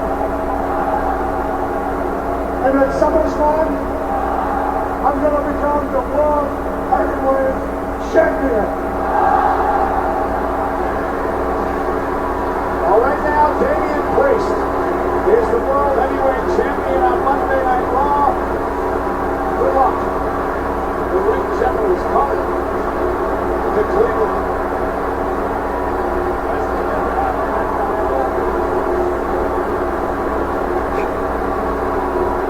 What an incredible match between K&QOTR.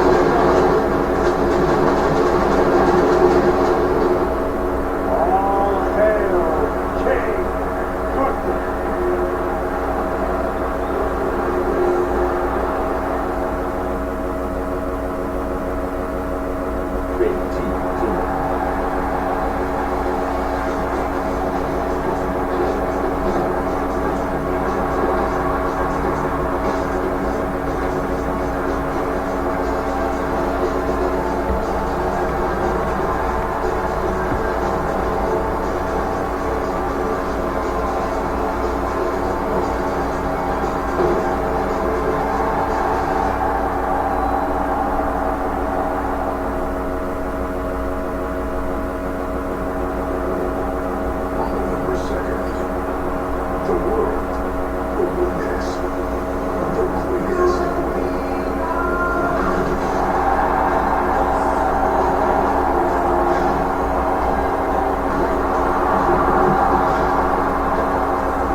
Is talking about Crown Jewel.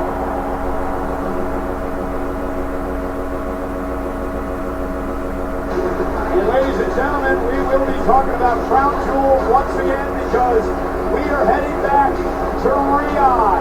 Saturday, November 2nd, Crown Jewel returns to Riyadh, Saudi Arabia.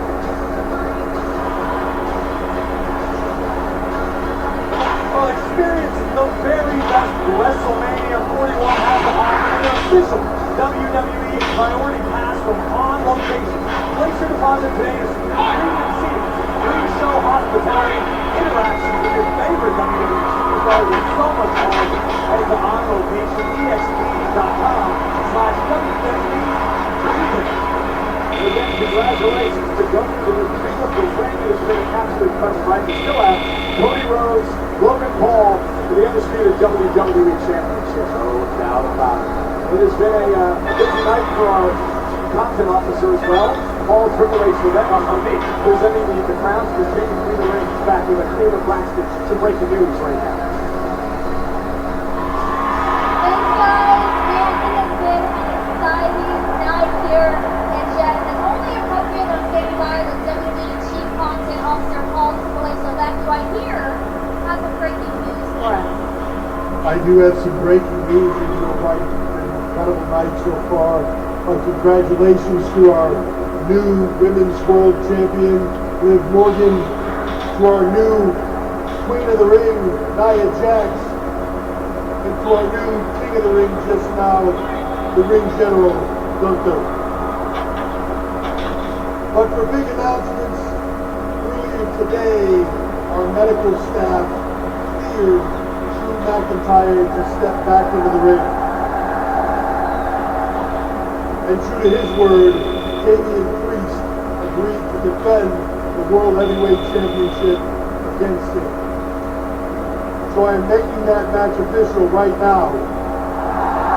Damian Priest versus Drew McIntyre for the WWE World Heavyweight Championship, June 15th, live from Glasgow, Scotland.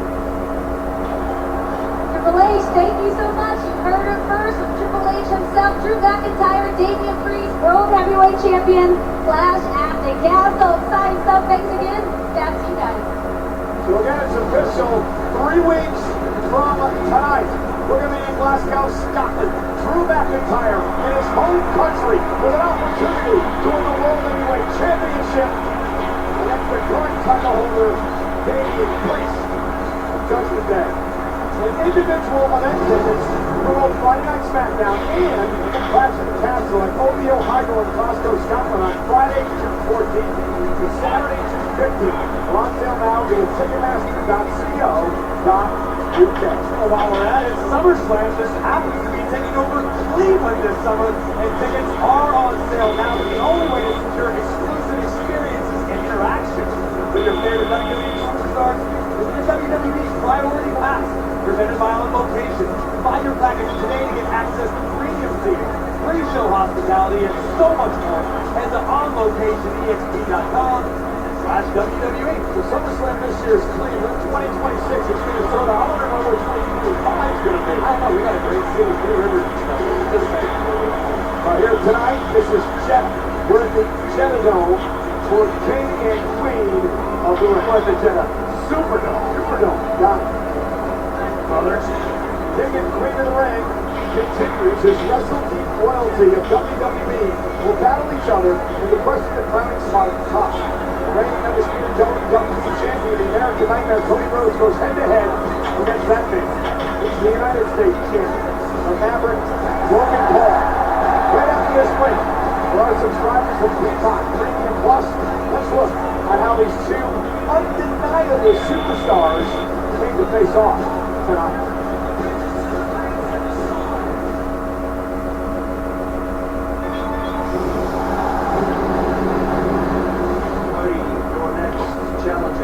Determined. The United States champion, Logan Paul.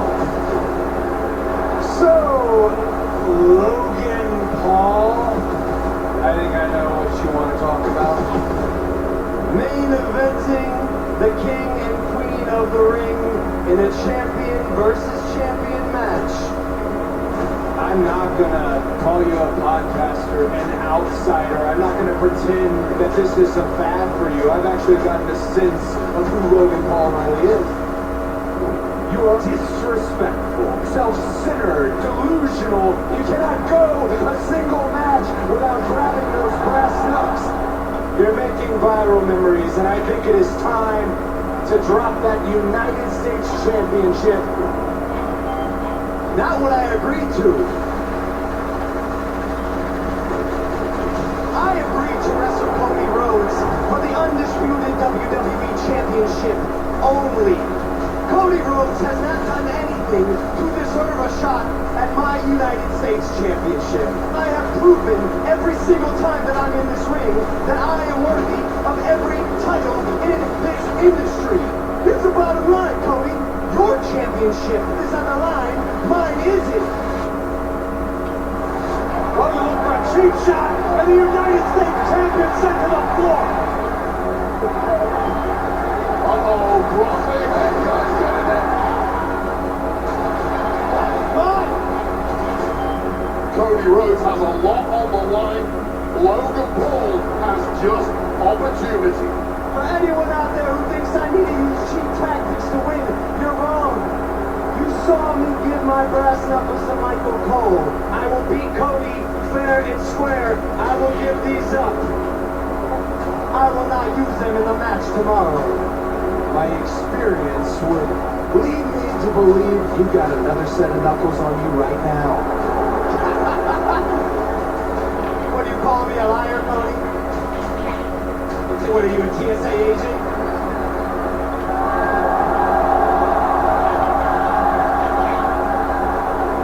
Okay, hey, I don't know how those got there. These aren't even my pants, bro. These are the difference between you and I. It's a crutch for everything that you've done in your career. This title, on the other hand, it's my whole life. It's all I ever wanted to be. Until you stop treating this part-time, until you dedicate your heart and soul, until you respect the ring that we are standing in, you will never, and I mean never, be on my level. You will never be undisputed WWE champion. I'm gonna beat you so bad, kid, you'll regret having ever stepped foot in the ring with me.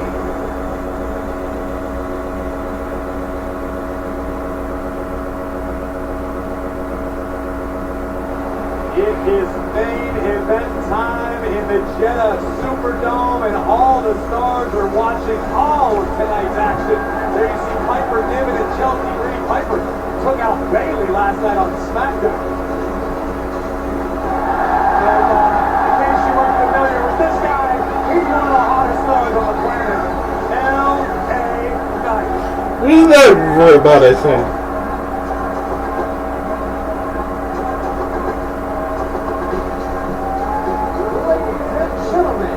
Please welcome your special guest ring announcer, Saudi Arabian Soul, Ibrahim Al-Hajjaj.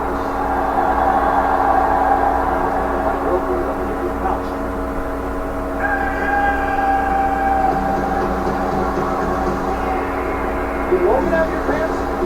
No, I didn't borrow Logan's pants, but I can understand Logan's issue. I've had to wear somebody else's pants most of the day. No brass knuckles in mine. Can't say the same about you, though. Those men, before we hit PSA here.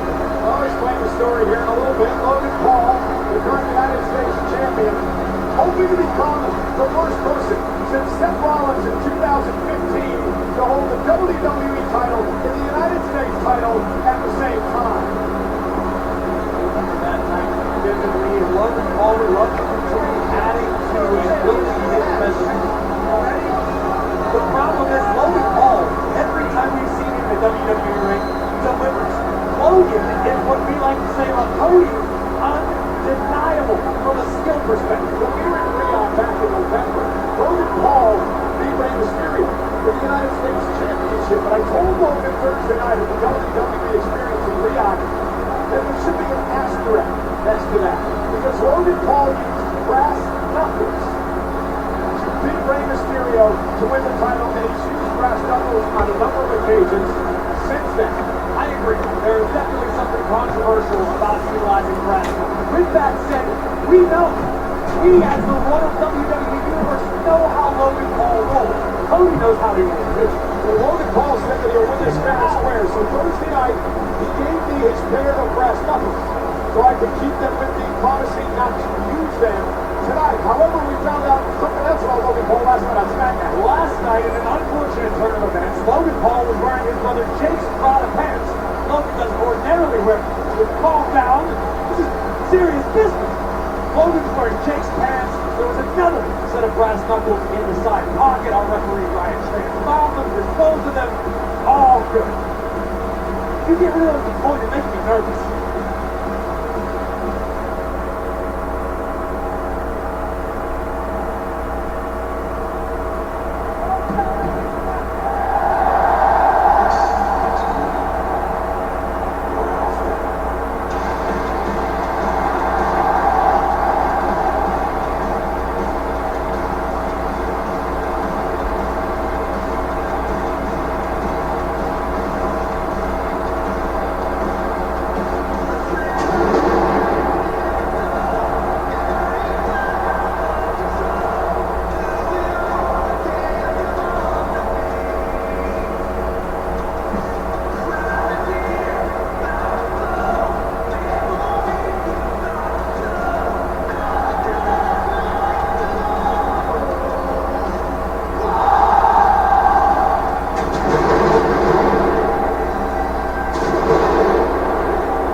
Cody Rhodes started a new social series on TikTok today where he's going to dedicate his title defense to someone each and every time he does it. He dedicated tonight's title defense to his wife Brandy, who is recovering from surgery.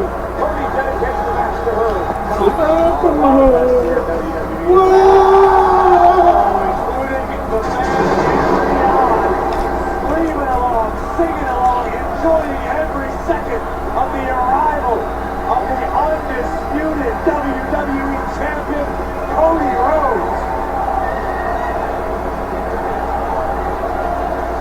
Before we saw it on the Countdown show, I've had a chance to talk to Cody a lot over the last week, and Rhodes has a healthy dose of respect for what Logan Paul is capable of. With that said, Cody is just as excited and looking forward to exposing Logan Paul tonight, because Logan may be good at this, but Logan doesn't want this like the WWE Champion. He's extremely popular here tonight in Jeddah. Logan Paul very popular in Saudi Arabia as well. It'll be interesting to see how this plays out for the championship tonight.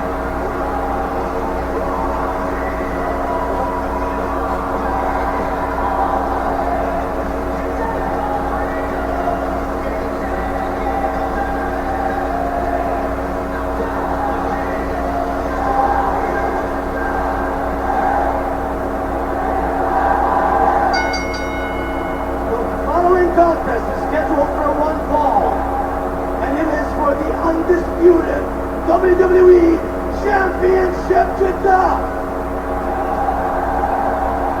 Introducing the challenger from Dorado Beach, Puerto Rico, by way of Cleveland, Ohio, weighing in at 220 pounds. He is the United States Champion, the Maverick, Logan Paul.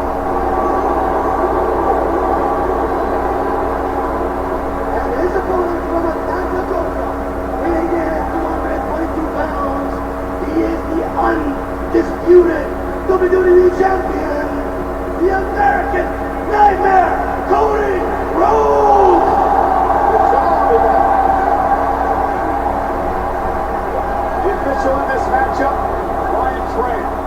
This is for the undisputed WWE Championship. Corey, this is what I don't understand about this whole brass knuckle business when it comes to Logan Paul. It is well documented, the man is a titanium plate in his right hand. One lucky punch at any moment. He doesn't need to use brass knuckles. I tell you, it only costs an extra $10 for another $1 million a year worth of life insurance. You're going to show up those $10, don't you, Michael Cole? Logan Paul knows he's dangerous, but Logan Paul also knows there might be unforeseen circumstances where he needs a little added assistance. With that said, Logan right now looks extremely confident, in phenomenal physical shape, and ready to give Cody Rhodes a run for the money. 2022 here in Saudi Arabia. Logan Paul almost shocked the world and knocked off Roman Reigns. Can he do it tonight against Cody Rhodes? And Victor Paul, what do you do to knock off Cody? Question to answer, Cole. I mean, there isn't much in this game Cody hasn't seen or experienced firsthand. And I think that might be where Logan would be best served to live, to exist. Try to show Cody something different. It may be hard to find, but it does exist. WWE fans have been electric tonight. Clearly in the corner of Cody Rhodes as we start things off the undisputed WWE Championship. Cody won the title. Stopped Roman Reigns in his 1,316-day streak with the title of WrestleMania. And Cody would beat the veteran AJ Styles in a classic match earlier this month at Backlash. And now a completely different type of competitor in Logan Paul. We just saw moments ago, Logan Paul was trying to get under Cody's skin, maybe fire off a few smart comments in the turnbuckle, and Cody will engage because Cody knows what Logan is going to try to do. Cody knows he's going to try to get under his skin.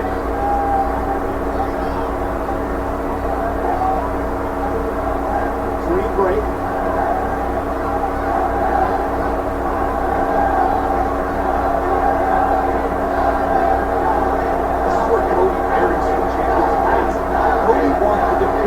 Definitively defend his championship night after night. Cody Rhodes does not want controversial endings. Cody Rhodes does not want endless rematches. Cody wants to prove that he's the undisputed WWE champion because he beats everybody on the roster. Well, there's a reason for that, Corey. The champion before him, in many people's minds, for 3.5 years, won every single night controversial.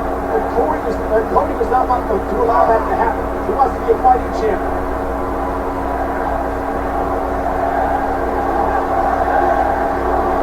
Speaking of the Roman Reigns, whose birthday today, Happy birthday out to the Muse. Cody. Feel out of it. Nice on leg sweep by Logan. Oh, picked out by Rhodes. Cody tries to sweep the leg. Logan. Logan, though, once again on top. Oh! Picks the ankle, goes Rhodes. Watches we think about Logan Paul's boxing ability, his amazing footwork. Cody Rhodes has a hell of an amateur background. You notice that just by how quickly Cody was able to pick Logan's leg and hit him back. Logan with an amateur background as well. Logan has accomplished so much in his young time here in WWE. Life. Logan Paul just wins. Whether it's the amateur wrestling, boxing, YouTube, energy drinks, whatever it is. Cody's side headlock applied. This lock reversal by Logan Paul. Very sound strategy by both men in the early moments of this matchup. Not dissimilar to what we saw in the last match between Randy Orton and two world-class technicians. Logan has been hard to deal with as United States champion. Imagine if he wins the undisputed WWE title. There's no doubt how good he is in the ring. Listen, Logan Paul has been very open and honest about his aspirations. Cody got down blocked. And Logan a step ahead of the WWE champion.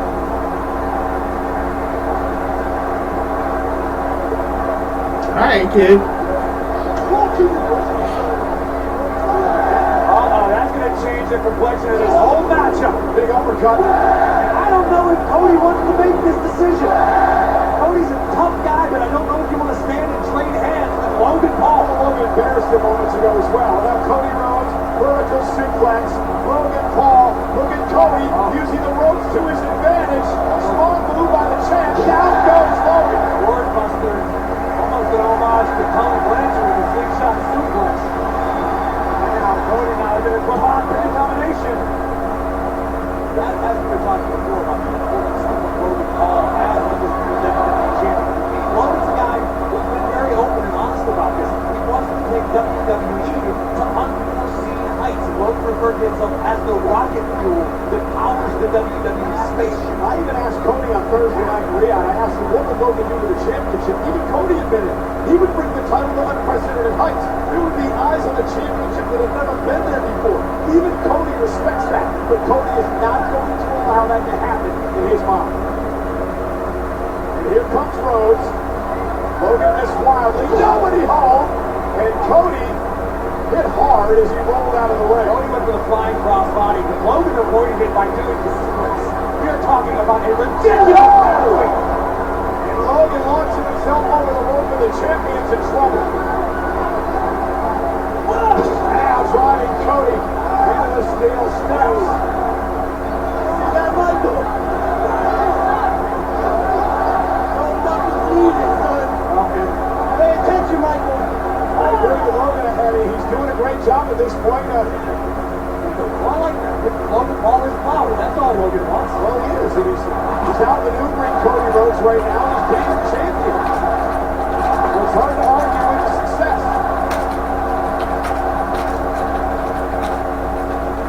Look at this. And again, this is what I was talking about earlier. You don't need the brass knuckles. Right the now, boxing background. Part of Bailey tonight. Logan Paul. Logan Paul was like Ivan Drago right now in the corner. The titanium plate in his hand.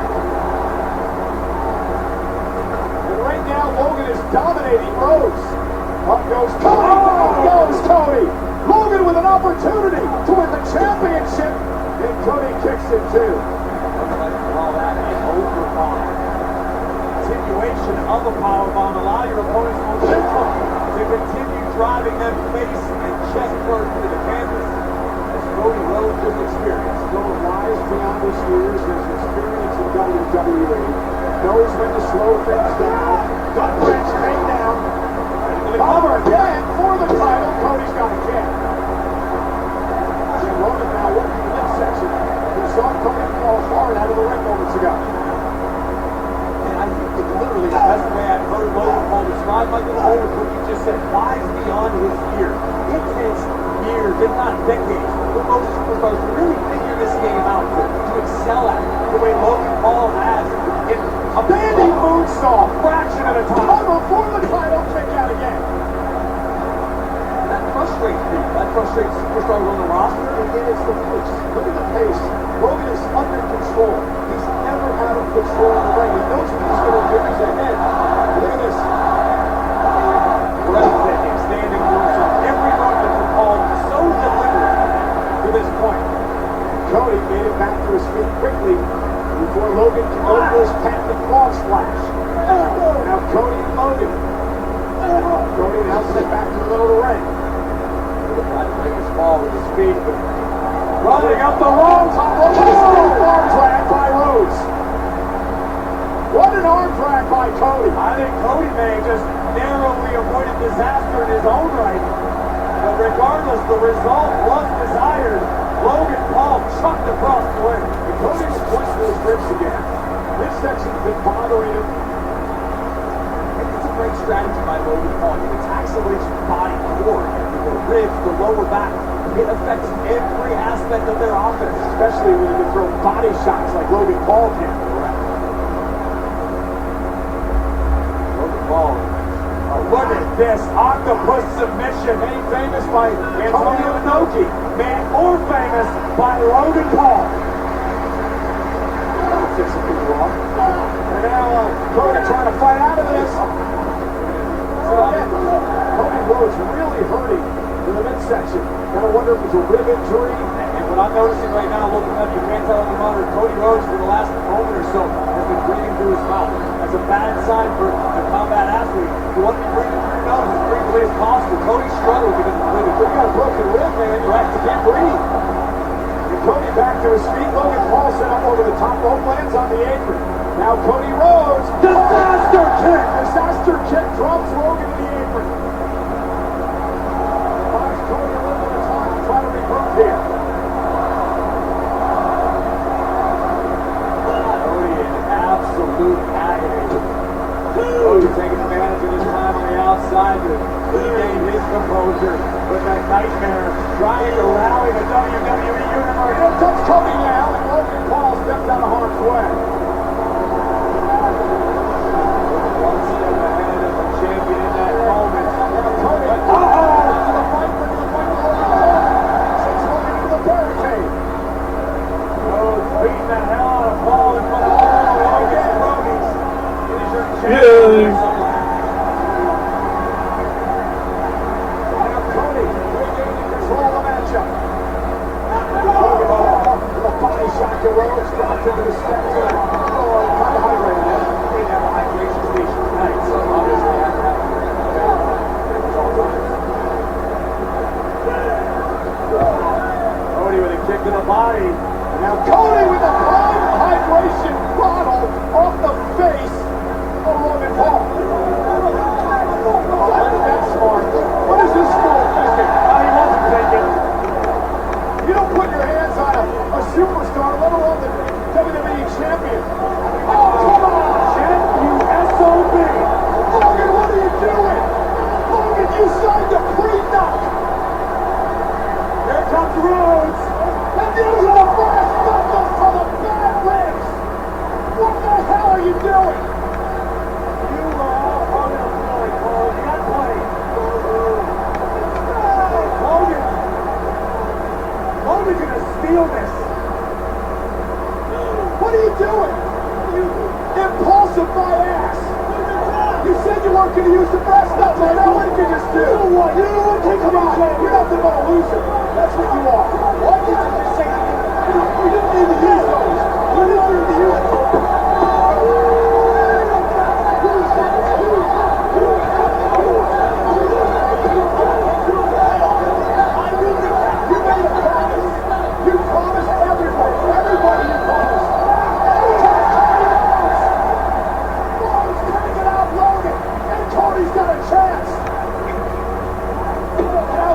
Bounced off the announce table, and Cody Rhodes is fired up.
the Arabic announce table.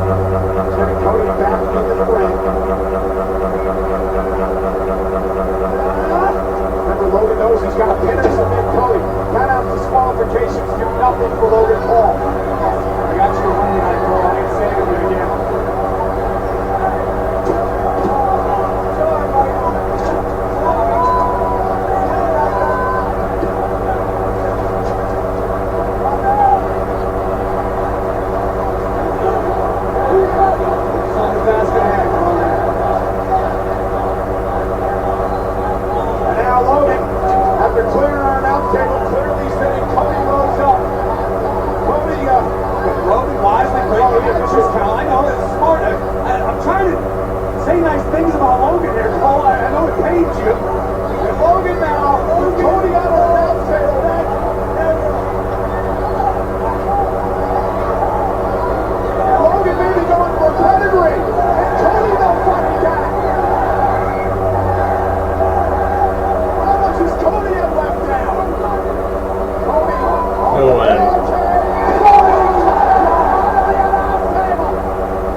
What's he doing?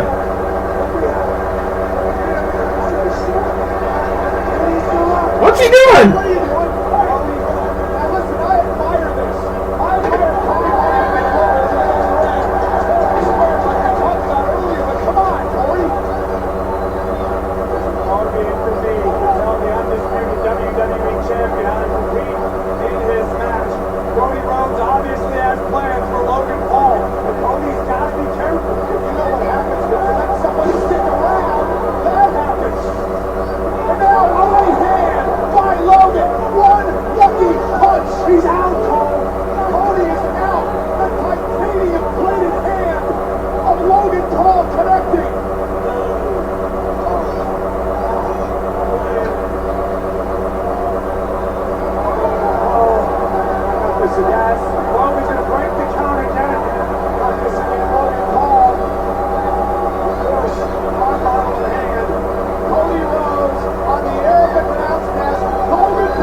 Logan Paul has watched the official as well.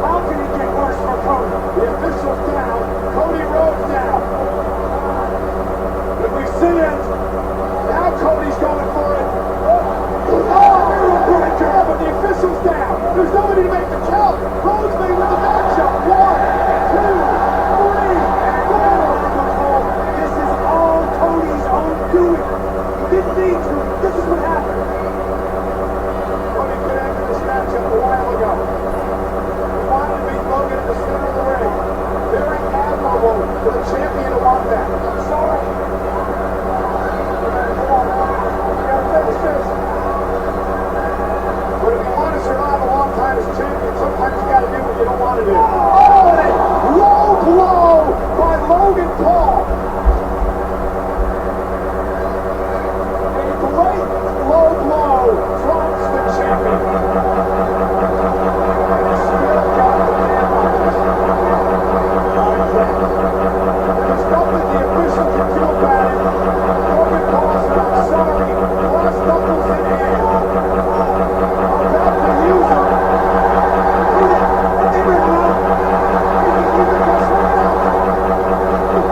What the hell?